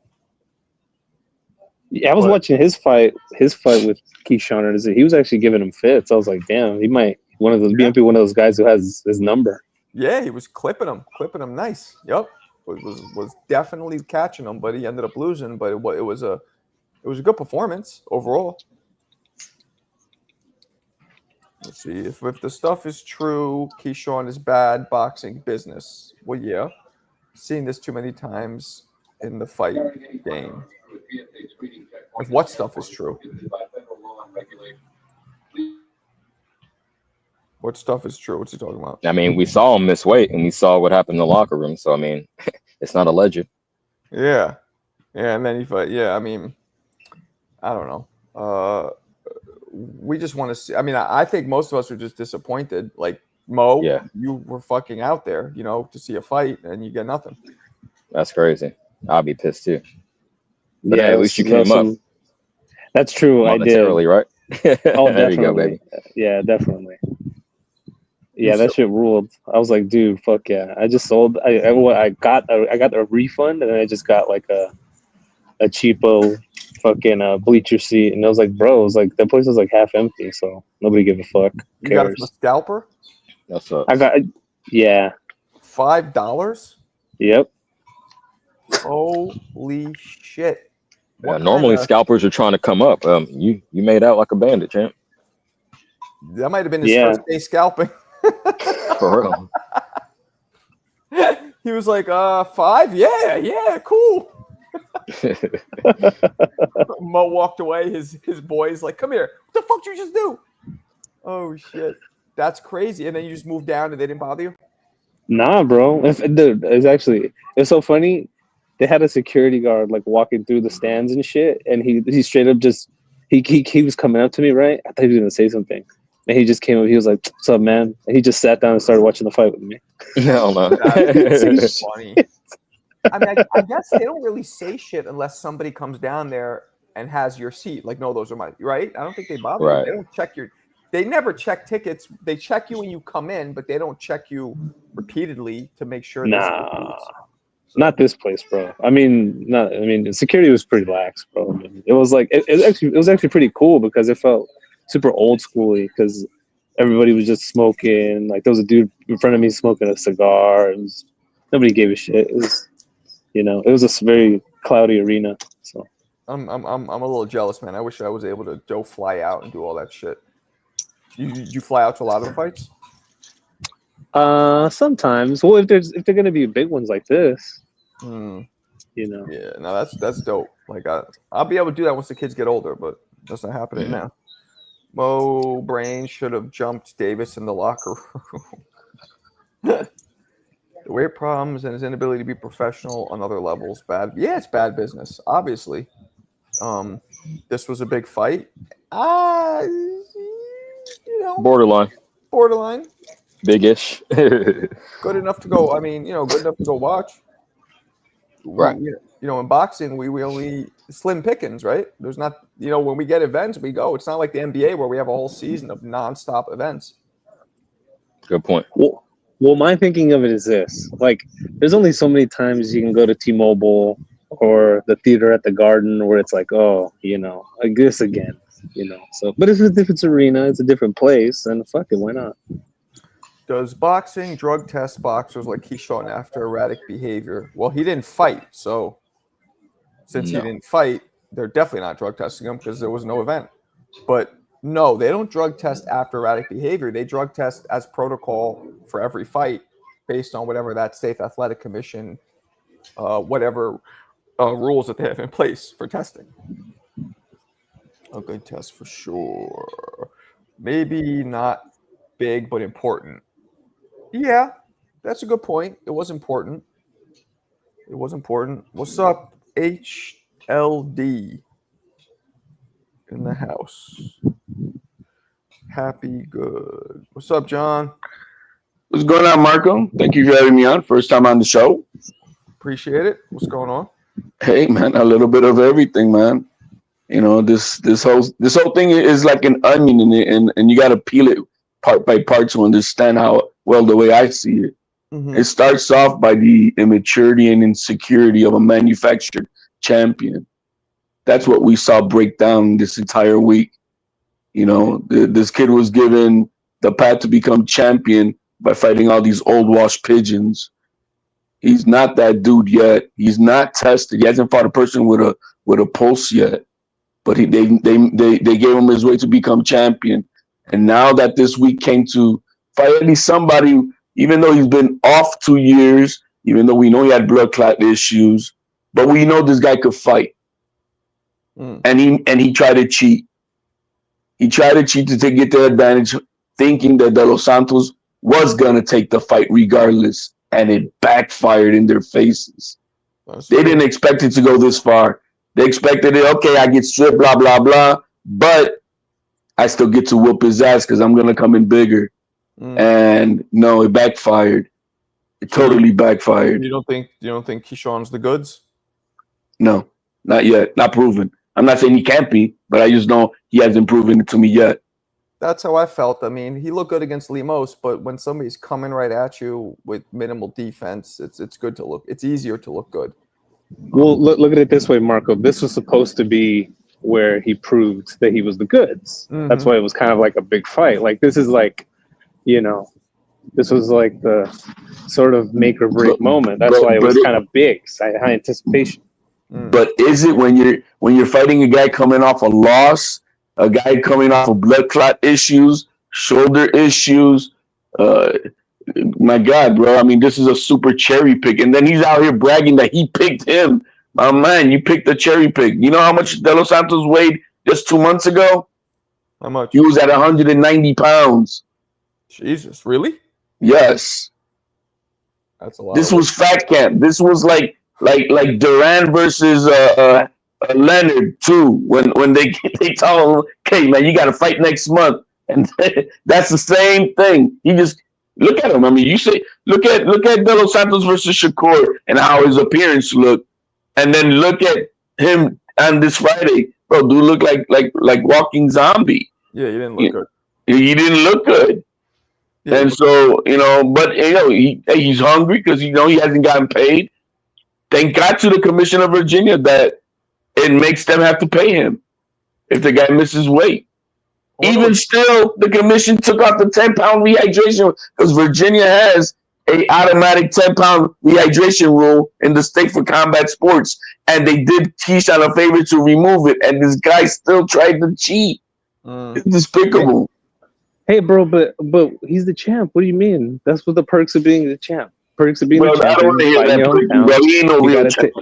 Hey, man, I don't know. I have that kind of old school mentality. You gotta take it from the inside B-side stuff. Nah, but that's what happens. That's what happens. He's still couldn't do it. That's how pathetic he is. Even with the perks, he still couldn't honor what he had to do. But a man who's 2 years off did what he had to do. Yeah, I mean, Ryan. I think Ryan set a bit of a precedent with like coming in heavier, and not just Ryan, because I'm saying you guys can't come up with too many fights where dudes actually walked away when their opponent was heavier. Most guys will take the fight anyway. So you're right. I think he saw Ryan do it. He saw Ryan, and Ryan had that attitude where he's like, I don't give a fuck. I'm coming in 3 pounds. But nobody thought, oh wait, what if I actually opt for the part of the contract, which is like, I can walk away and get paid. He didn't think he would do that, and he did. I would have done it too. Good for his team. Good for his team. Yeah, I would have done it. Hey, and don't be surprised. Jay Prince may have advised them a bit. You know what, bro? Because he wants now him to manage him. Because I saw an interview right after and I don't speak Spanish, but they were like saying, they were asking De Los Santos, does this make it better now? Because if you fight him, it's for a belt, and only you can win the belt. And he can't. And De Los Santos was like, yes, it makes it more exciting. He seemed like he wanted to at that point, but then something changed. Well, the negotiations and pay wasn't right. It didn't hit the mark where it would satisfy them taking this risk. On top of that, but there were smart people around him advising him, take the money. You now have some money to go back to DR. You can now go into getting in real shape, and we'll bring you back to and that's what. And Jay Prince, Jay Prince is really thinking he's gonna get on board, and he's gonna get him some good fights. So. I mean, I would have taken the money. Why would I? Why not? I mean, I would have. Especially if you're drained. He looked drained to me. Drained as shit. Now, yeah, all this whole thing that I just said about Keyshawn manufactured champion, blah blah blah. That's okay. That's part of the boxing side. What really then got my nerve is when I saw that video, and his dumb ass and his ratchet baby mama forget about their baby, and he forgot he's a father. As a man, as a father, your first, in my opinion, as a father, a family man, your first responsibility is to protect your family. Yeah. No, I'm with you. First and foremost, that means you swallowing your ego and pride, because if you get smoked in the streets, who's going to take care of your kid? Yeah. Who's going to take care of your wife? It's going to be some dude banging your wife and some knucklehead raising your kid. Right? No. That is a good point. What's the dude's name? I can't see his name. Champ, sit. The news caller. What's your name? HLD. HLD. Man, that's a great point you make. I didn't even really think about that. I mean, I saw it. Me up as a man. I mean, I saw that whole thing, and I was live on my boy's channel with him. I don't know if I could mention his name there, but Mill City.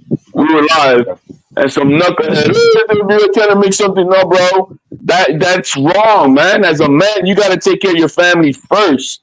Yeah. And then, bro, you saw the lady. It was a security guard lady, a white lady who just realized there's a baby here. She pulled him out to the side. Yeah. Yo, that pissed me the fuck off, bro. Somebody needs to bitch slap Keyshawn Davis and his baby mama. Like, what the hell are they doing? That's just that's the part that really pissed me off as a man. All that other shit, yeah, that's your career. You miss weight, you cheating. I'm criticizing, but I don't give a fuck. It's your problem, right? But when I saw that as a man, that's where you like, yo, what the fuck is wrong with this kid? Yeah, nah, you're right. I didn't even think about it. I mean, I saw it after they showed him grabbing the baby. Yeah, because the white security lady is one who, she dragged him to the side, and oh, she was saying, come here, right? No, she just grabbed the shoulder and went a little bit just far down the hall to the side, because the baby was right in the middle of the whole scuffle in the stroller. I'm like, what the hell's going on here? Yeah. That's it. You know what they're covering up a lot? That Troy Isley was in that locker room too. Well, we'll see if any. I don't think anything's going to happen to him. No, I don't know. Maybe the commission may want to do something. You know what I mean? They really can't, though, because the fight didn't happen. It wasn't even related to his fight. So it's like, how much can you police someone? I wouldn't know what the bylaws are with that. We don't know them either.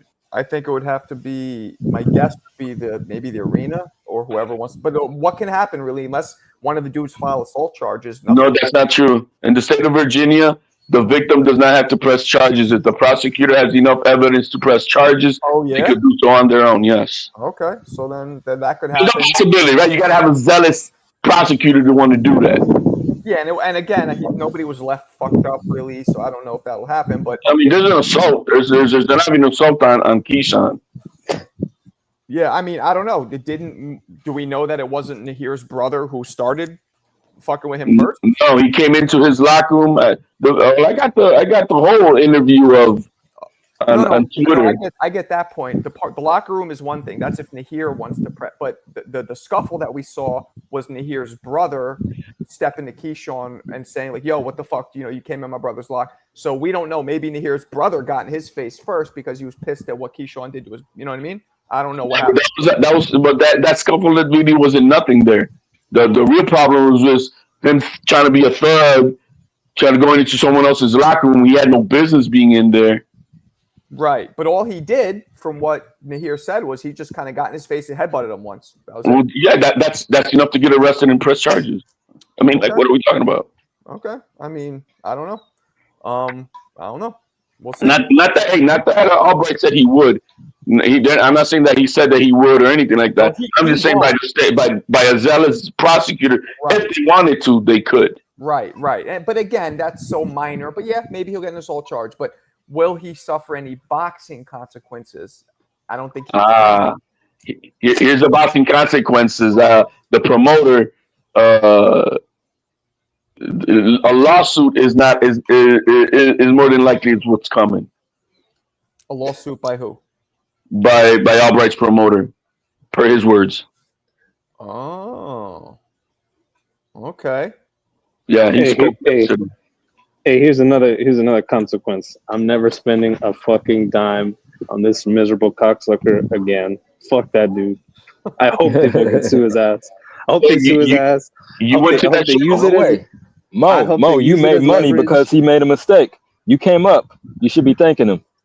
That is true. That's a good point. But still, I'm just fucking with you, Jim. But still, I hope Albright, they sue his ass and they use it as leverage to get him back in the ring and put it on the undercard of Abdul's whatever his title fight. Bro, I mean, Albright is the same guy who put it on Keyshawn in Texas and then whooped his brother's ass on his card. And then all that whooping that he was doing to Mason the day before the weigh-ins, what you want to do? Well, hey, we saw what Mason did. I'm gonna take your main event spot. That's what he did. That's crazy. I mean, for me personally, I'm not that pissed. Like, I get Mo specifically being pissed off because he flew all the way out there. For me, I didn't think it was that bad. It's definitely not professional for sure, but I don't think he's gonna suffer any real consequences from this. Unless he gets sued, I think the lawsuit is where it can get ugly. Because it's a lot of reputational damage that was caused that night. Who got the reputational damage? You mean on Keyshawn? No, because this guy was by the assault. How is it reputational damage? I think the embarrassment. I think just on the embarrassment alone. Is how you need. Well, Marco, look at it this way. Because you get these things come, you deal with these kind of things before. Do you think if you were like at Box Raw or something, you want to do an ad campaign with Keyshawn? Would you want to give him like his own line of sparring gloves now after seeing that? Right. No, I get it. That happens, but those things blow over. There's a lot of athletes done way worse and shit blows over. But I get it. Yeah, okay. It'll affect. Top Rank want to sue his ass. I mean, they're Top Rank is right now looking for a network, and this is supposed to be like the one of the last mega hit events. And bro, it was set up for Keyshawn. Keyshawn, what the hell are you doing, bro? You got A-list stars coming to your fight, and just everything was served to him on a platter, and all he had to do was show up and perform. And you just showed his insecurity, his immaturity. This kid is not who everybody wants to make him seem to be. All that woofing and stuff, that's WWE act. That's what everybody been calling it, a pump faker. He's a pump faker. Oh. All the lies you've been saying, I did good, bro. Stop. And the pressure got to him. Damn. Well, yeah. See, Marco, I don't know. That's a bit of psychoanalysis. I'm not sure if you could put all that on him. And as a former pro wrestler myself, I can't let you shit on WWE. No, I get your point though. As far as the showmanship and maybe popping off on the mic, I feel that. I don't know if the pressure got to him or he just wasn't committed enough to make the weight and defend his belt. I think it was just a lack of discipline, a lack of maturity. I would say that. Well, do you guys remember what the promoter Samson did right after he got on the scale with Keyshawn Davey? He tried to hug him and like you guys remember that sequence when he got off the scale? Then Samson, the promoter for Edwin, came up to Keyshawn and then Keyshawn kind of like, man, get your hands off me in a way. He was touching him. He was touching him just to see if he was wet, to see if he even tried to lose weight. That sounded wild, but I get, was he sweating? He came out and said that. Dude. Yeah, I didn't even notice that. And he wasn't even, I know what you're saying about, but he said, he didn't even try. He was dry. He didn't even try to lose weight. He said he touched him to see if he was wet. Oh, damn, bro. Hey man, I didn't think of it anyway, but yeah, I feel you. That's what Sanson said. You know what I mean? So this kid didn't try, bro. This guy just tried to cheat and thinking that this Dominican broke ass for 2 years with no money was gonna take the fight, and it backfired, nasty style. Damn, Keyshawn got people pissed. No, I'm not pissed, but I'm calling it as it is. Okay. Well, no, you're right, Marco. I'm pissed. I'm pissed, bro. I'm pretty fucking pissed. Yeah, I don't blame you, especially. I get that. That's and I saw. I don't know if it's true, but I think it was sold out, and then half the arena returned their tickets, right? Approximately 2,000 people got their refunds. Out of an arena that seats how many? I think it was like 10,000 that was sold out. Oh, okay. Yeah, because Bradley was speaking on it. He was like, "Oh, I guess Abdullah fight is worth 8, can pack 8,000." So there was 8. So it was sold out, and 2,000. Because you said it was like half empty.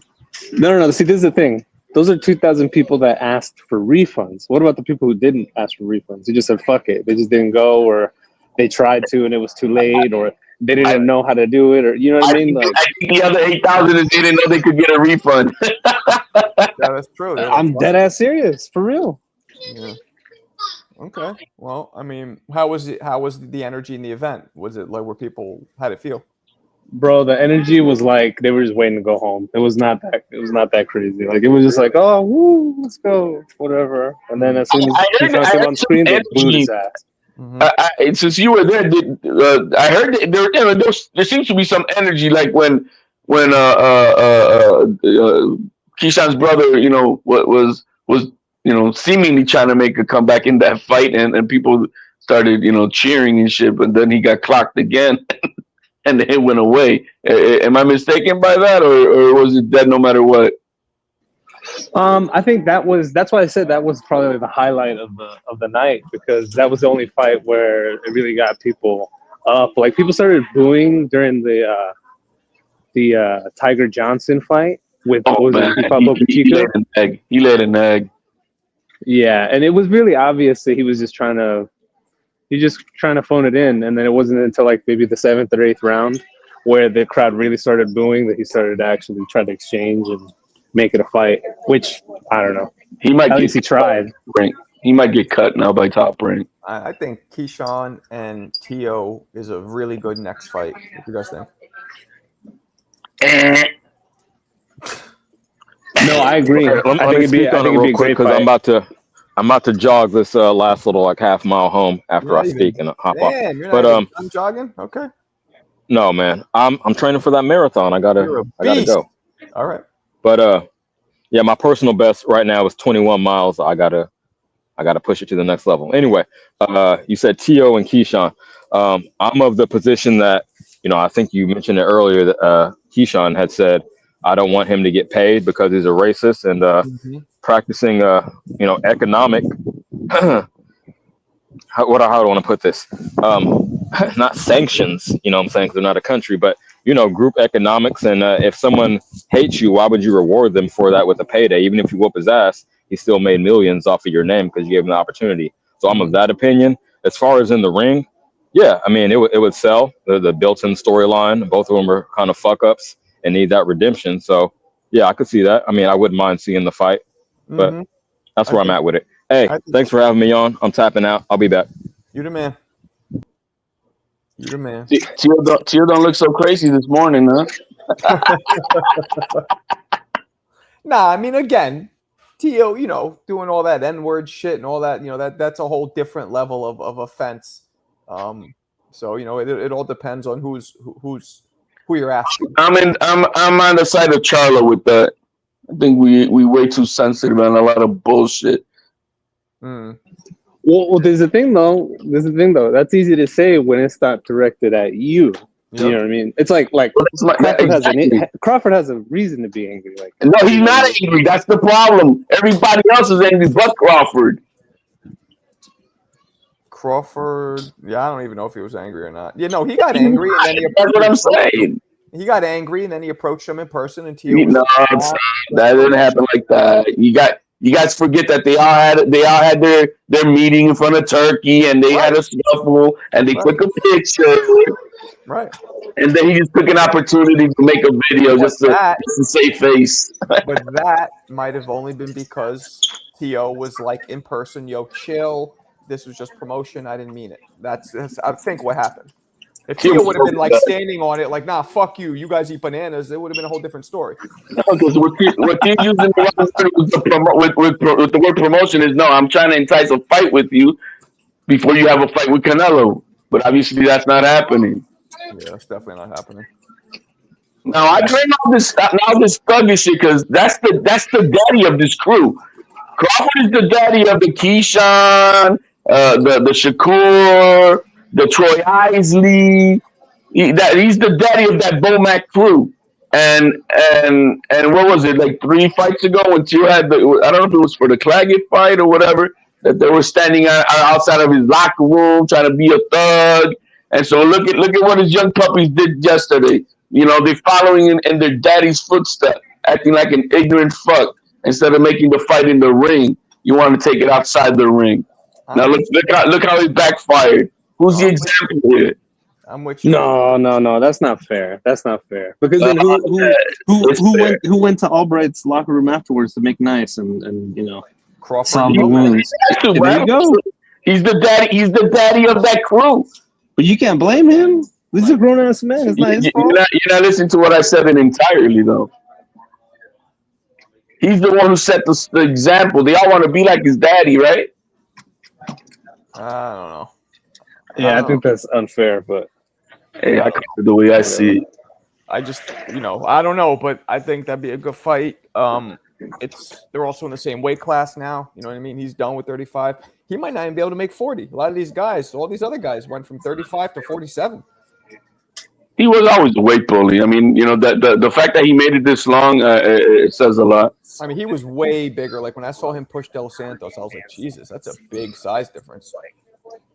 My dinner's like. The difference between the Ryan and the Haney thing is that they were of the same size. It's not like they're fighting a little midget.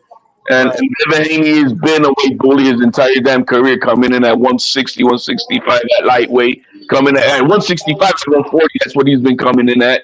So the 3 pounds, I think, was more about the sacrifice. But as far as who's the bigger man inside that ring, they were the same.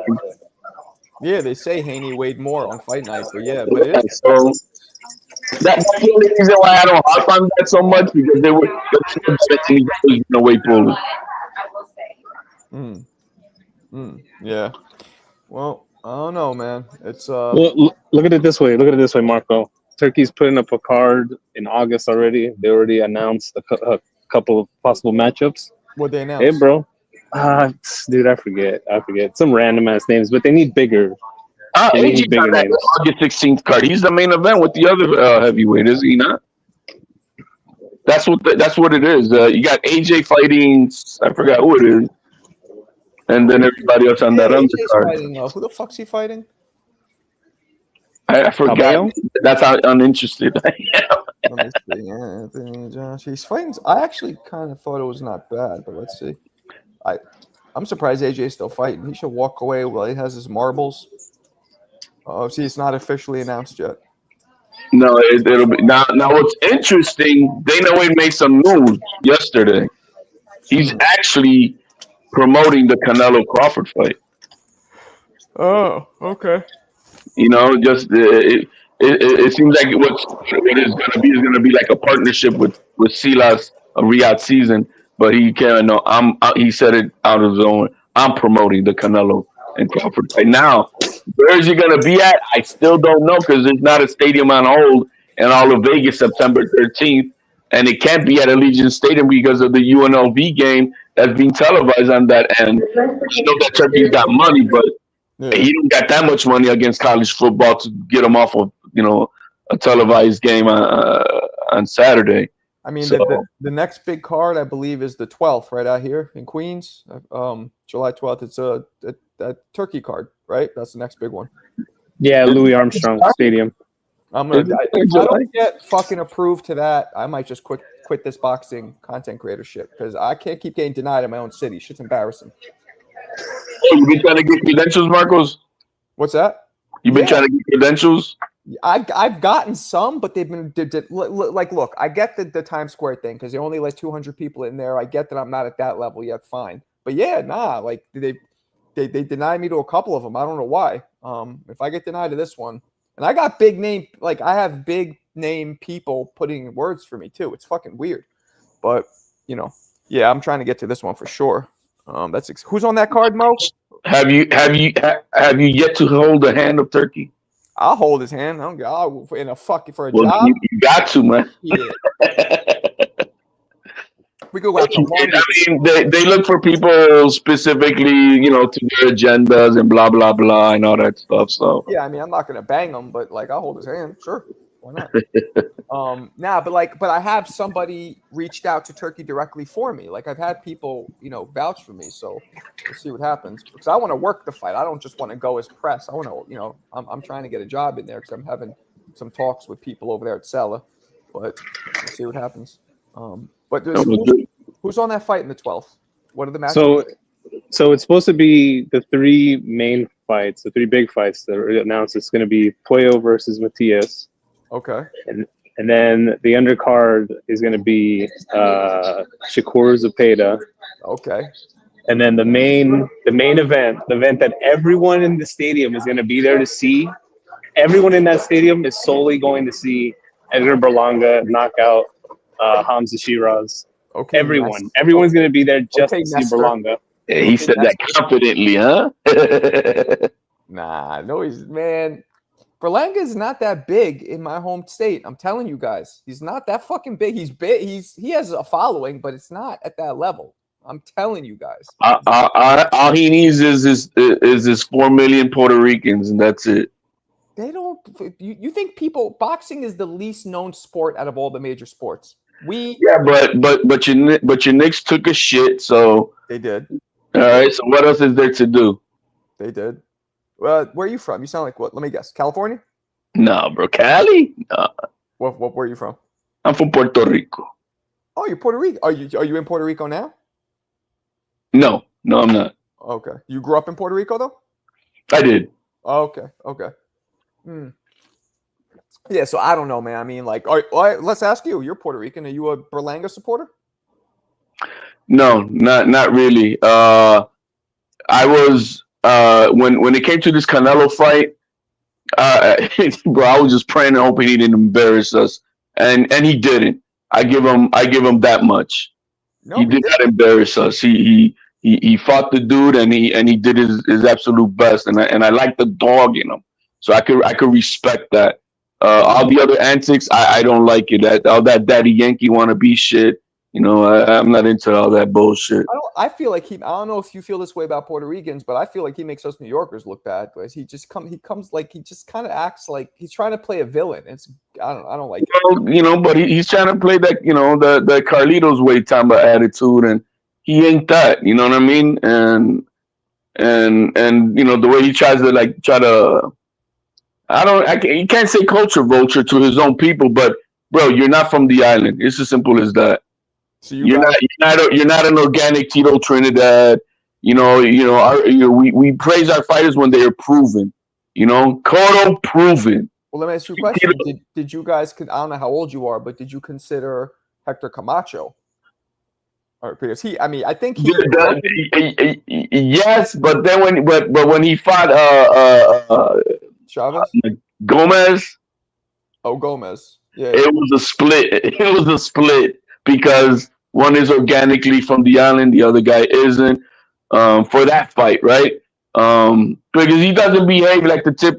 Look, a Puerto Rican from the island is from the island, and a New Yorker is a New Yorker. You cannot just take somebody from the island and put them in New York and say I'm a New Yorker. No, the same vice versa. You can't take a New Yorican and you just go to the island. Now I'm Boricua from the island. It's just not. We're culturally different, no matter what. So that's just the way I see that, and so when it came to Camacho, obviously they were going. The majority of the island was going for Gomez, but Camacho's beloved. Camacho's beloved because he earned it in the ring. His respect was earned in the ring.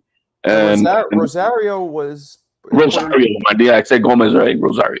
You meant Rosario, yeah. Yes. Rosario came this close to beating him too. Yeah. Yeah, Rosario's still alive, right? I can't say. I think he is. Mo, Mo knows this shit. No, I think he passed away in like a couple years ago. Now that you mention it, Edwin Rosario was like pancreatic cancer, something like that. Not couple, 97. He died at 34 years old. Holy shit! There you go. That's so sad. He was a beast. Rosario was a beast. Who's the greatest Puerto Rican fighter of all time? Gomez, probably. Over Chavez? Over Trinidad? Really? Hey, bro, didn't he have like 32 wins, 31 knockouts, or something like that? One loss. One of the greatest Mexican fighters of all time. No, who's got whooped. I think in popularity, you're gonna have to give it to Tito Trinidad, and because he was that guy in his era. But there's another Puerto Rican. His name is Carlos. He's from the 60s and 70s. Monzon? Yeah, I think so. Yeah, middleweight. I think because look, Trinidad. Although I thought De La Hoya should have beat him, he didn't lose to anybody except Bernard Hopkins, who was way bigger. I mean, talk about dominant. Monzon was an Argentinian. He was not Puerto Rican. No, I'm looking them up right now because I wanted to make sure I got my names right. Yeah, so I mean, to me, it's either Tito or Camacho, but Camacho has all these L's, but he also fought, I believe, well out of his weight class for too many years, which is why he lost. Like Chavez was a bigger dude. Camacho, I believe, was a lightweight, really, naturally. The 130 Camacho from 82 to 86, I think he's one of those ATGs at 130. I think he was just he was too fucking fast, too badass in that weight class. I'm with you, right? And Chavez was just a little bigger. Chavez fucked him up. De La Hoya beat him, but those guys were all bigger. You know what I mean? What do you think, Zorro? Zorro believes Carlos Ortiz. I don't know who that is. Yeah, Carlos Ortiz. Oh, that's what you're talking about. I don't even know who that is. Carlos Ortiz. In the 40s. He fought in the 40s? Let's see. He was born in 36, I think. So then he probably fought in the 50s. Can't let a crackhead be the greatest. Damn. He wasn't a crackhead. He did coke. He did coke, baby. Get that right. I used to spar Camacho's son quite a bit back in the day. Oh, yeah? Yeah. I thought that kid had potential, man, but I don't think he was dedicated. He if you remember, he had this fight against Mo. Let's see how good your knowledge is. Who's the fighter where Camacho fought and there was an accidental headbutt and Camacho quit and everybody gave him shit because it wasn't that bad? I don't know. Haugen? I have no idea, bro. I believe it was Jesse James Leija. I believe. Yeah, no. And that's when he and I know Camacho personally. He even told me, he's like, yo, that's what put a bad taste in my mouth from boxing when I retired on my stool from that fight, from the headbutt, and people started calling me all these names. And I didn't say anything to him, but I was kind of one of them. I think he could have kept going, because up to that point it was a tough fight. It's not like he was whooping the guy. It was a tough fight, and he chose to take fuck it, and he got the victory. He got the win, or maybe it was a draw, whatever happened. So, but he was good. But, he also is another guy that would fluctuate too high in weight. Let me read this. Just to give some credence to Carlos Ortiz, he was 61-7 with 30 KOs. Pretty good. He fought from 55 to 72. Let me read the super chat real quick. Come again. Explain this. First of all, thank you, Attorney Bailey, with the extra crispy 5-piece with a side of barbecue sauce. Explain this. Berlanga on ESPN and fought Canelo. Didn't get the knockout. How is that not big? What do you expect him to say? Dreaming is why he's here. I don't get that. Explain this, Berlanga. On ESPN and fought Canelo. Didn't get the knockout. How is that not big? I'm confused. Do you understand? It's like Rocky, Marco. It's like Rocky. You ever seen Rocky? That's why. I've seen all the Rockies. What do you mean? Explain it, Mo. Like everybody expected him to get destroyed, and he went the distance. Oh. Well, yeah. Okay, but here's was my problem with Berlanga. It's not it's that he was treating it like a victory, and maybe it's a moral victory. But if it was me and I'm a fighter, you would have heard way more like, "Fuck! I can't believe you beat me. I'm gonna get it back. I learned." Like it's not a parade moral victory. Yes. Yes. That's how I felt about it. Like, okay, I get it. Cool. That this legend beat me, but where was the fuck? Where was that? He should have stayed quiet and let his people, los Boricuas or Puerto Ricans, because I gave him that moral victory. I was proud. He made me proud that night because he gave me what I did not expect him to do. I really was. I'm like, okay. He showed me that he's not a bitch either. He showed me that he's a dog. He's a dog and he's not scared. So I appreciated that. Trinidad was a crybaby in the ring with Hector Camacho. Hector Camacho is probably the best Rican fighter. Okay. Yeah, Clarissa says that's what Clarissa says. She says that Berlanga had the greatest loss of all time because he treated it like, yeah, I lost. A goat loss. Yeah, you never.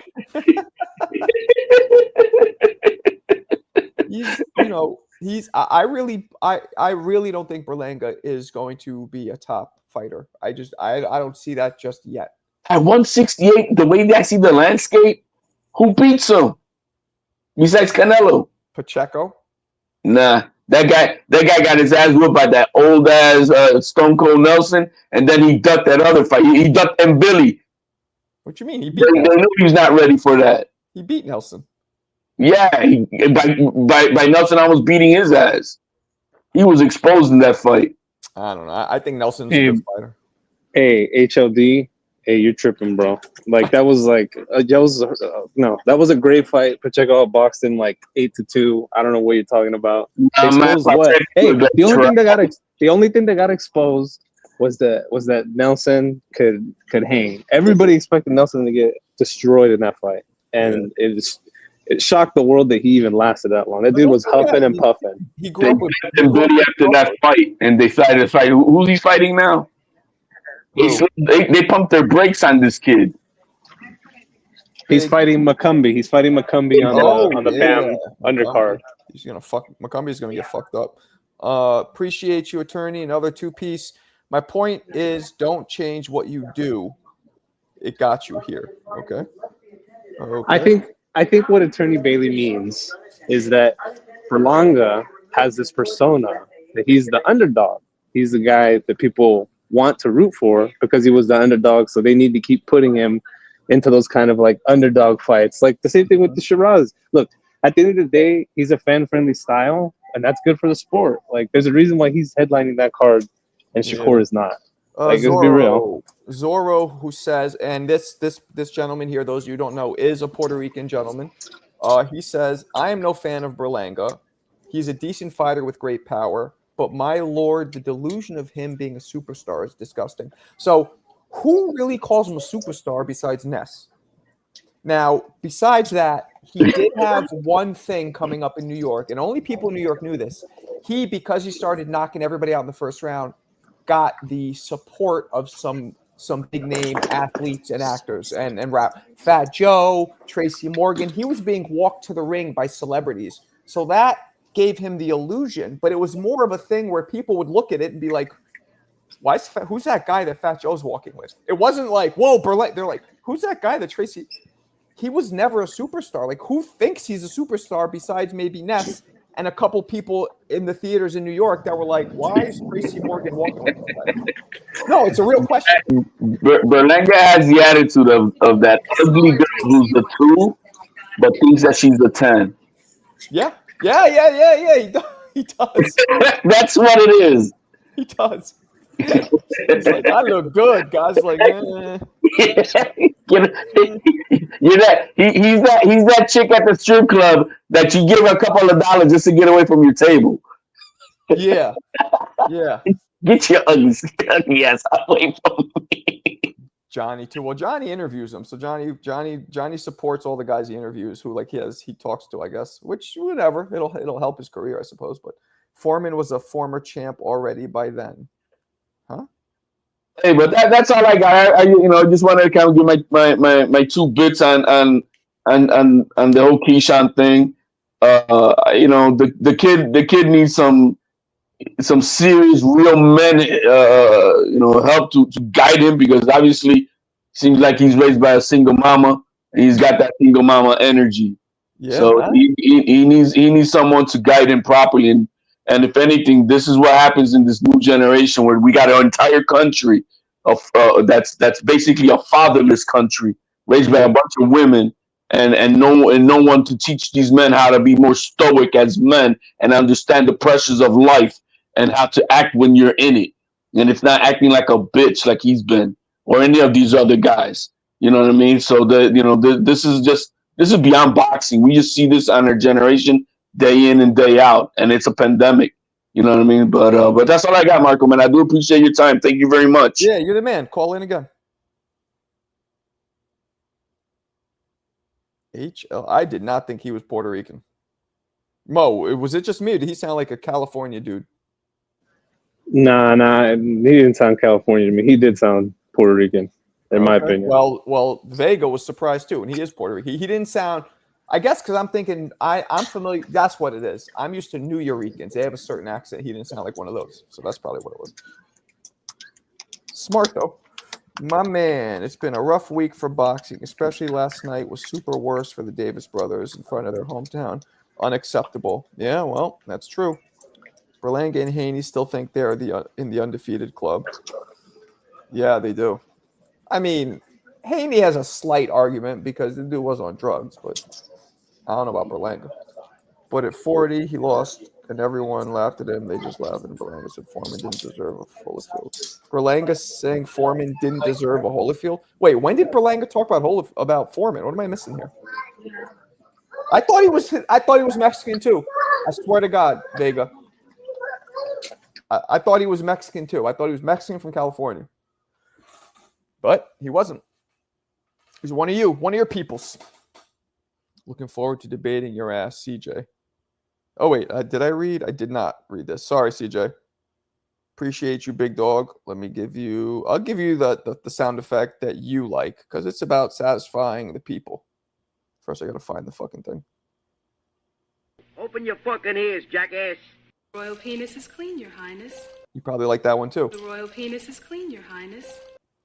Looking forward to debating HLD, a more worthy opponent. We got some ish to hash out. You tell him.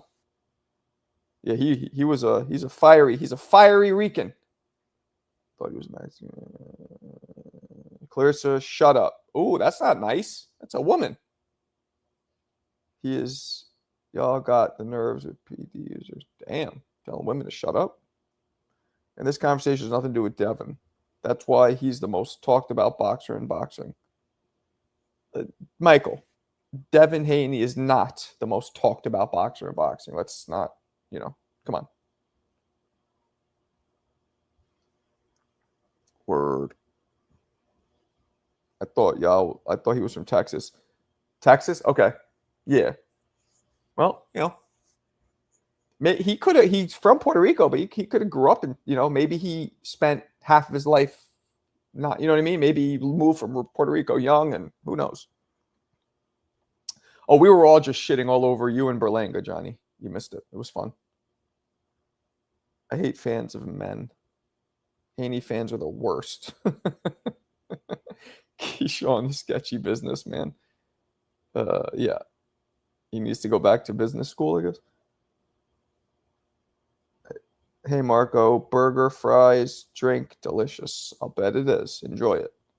Yes, especially the Tank Maniacs and the Ryan, the Cheater Garcia. I can show it to you and send the link if you want to talk about it. Damn, Michael's on fire. I hate whoever Zorro de la Vega is. You don't hate him. Johnny Marco cooking. Good stuff. Great panel. Is that your son, Vega? In the picture? You look too young to have a kid. Nah, that can't be your son. That has to be your nephew. I'm gonna guess nephew. You tell me though. You definitely don't give me dad energy, but you might have. You might be a dad. Who knows? Then that's not in a shitty way. I'm just saying. We have a defeated look in our face, us dads, and you don't have that just yet. So that's what I'm saying.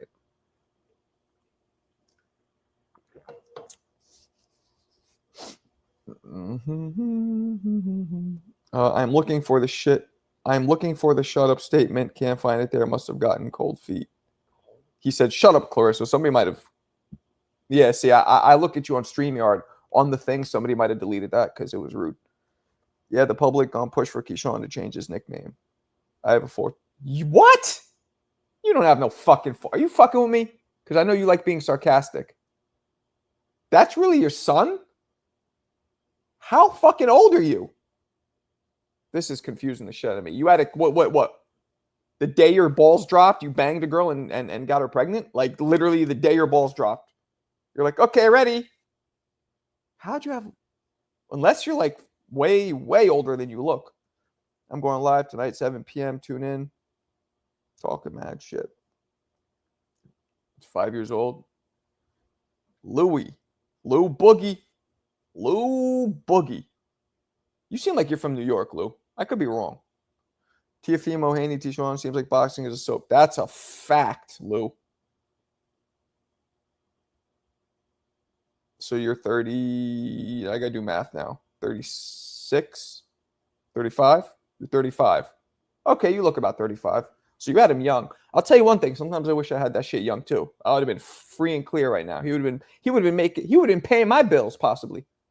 Instead of me having to scramble to pay the bills. Yeah, Vega, man, your pullout game is weak. I don't know. Johnny Marco Show was cooking today on his game. Ain't nobody going to your fucking show, Johnny. Ta! You guys saw how I just call Lou out just by looking at his fucking face and the name.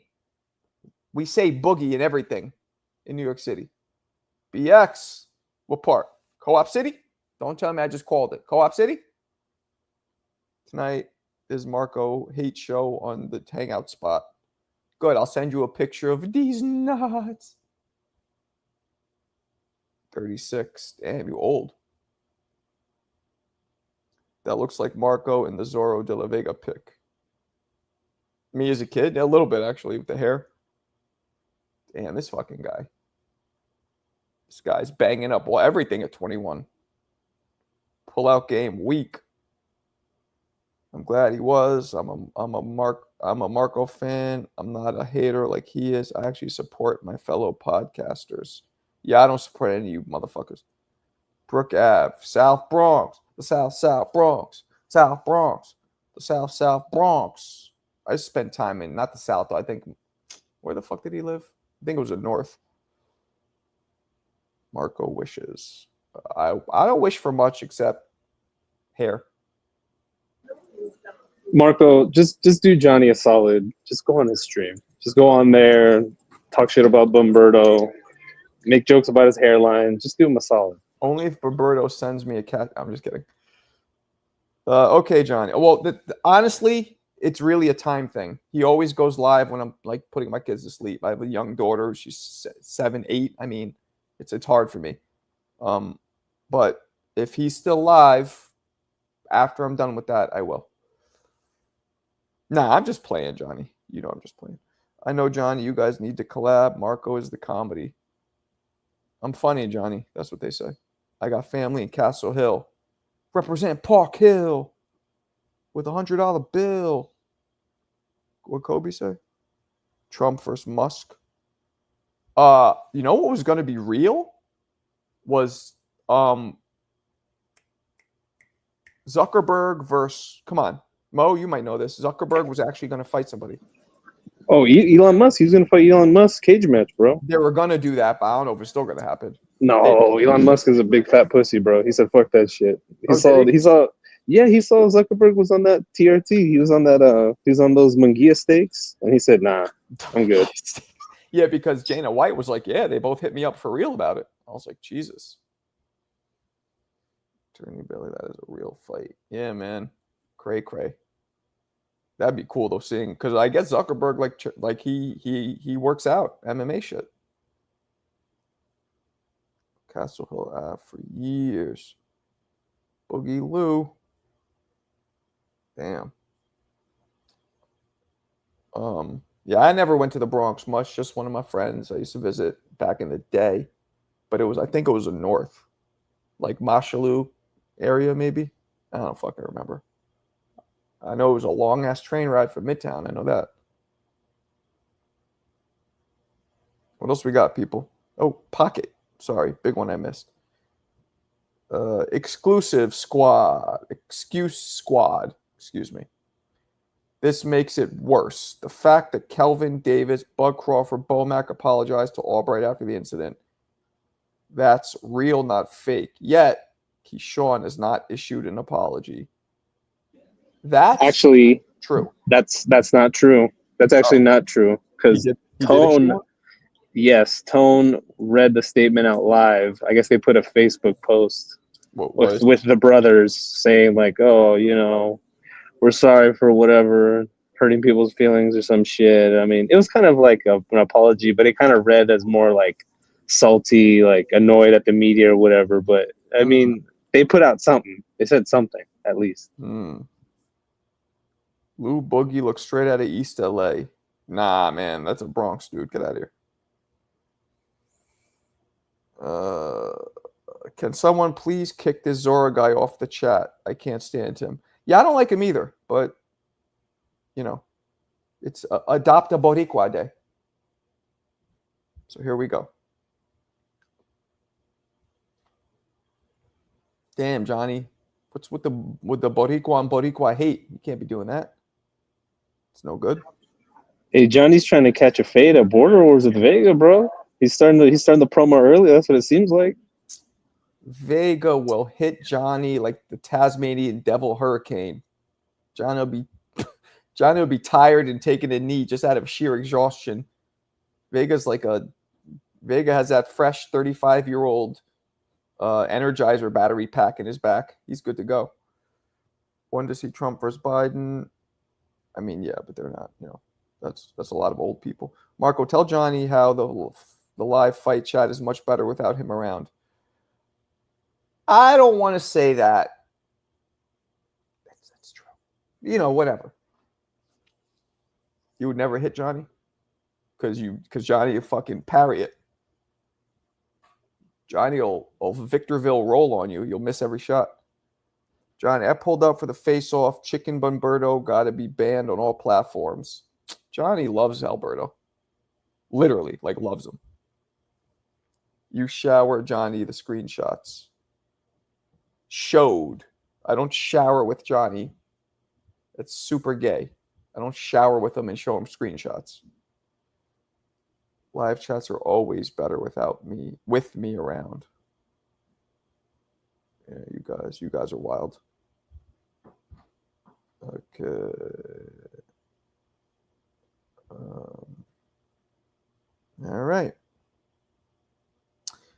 All right, peoples. Let's wrap this up. We'll be back tonight. Johnny loves everybody. Well, almost everybody. Appreciate you guys. I'm gonna wrap it up. This was dope. We'll be back tonight, Johnny. I will. Johnny, if you could go at like 9:30, that would help me a lot to jump on with you. By the way, but I get it. If you can't, you can't.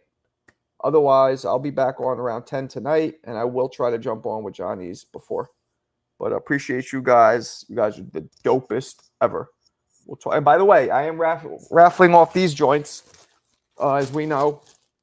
Floyd Mayweather vs. Victor Ortiz official promo gloves for the event that occurred. I believe that was 2015. I forgot when they fought. It was a while ago though.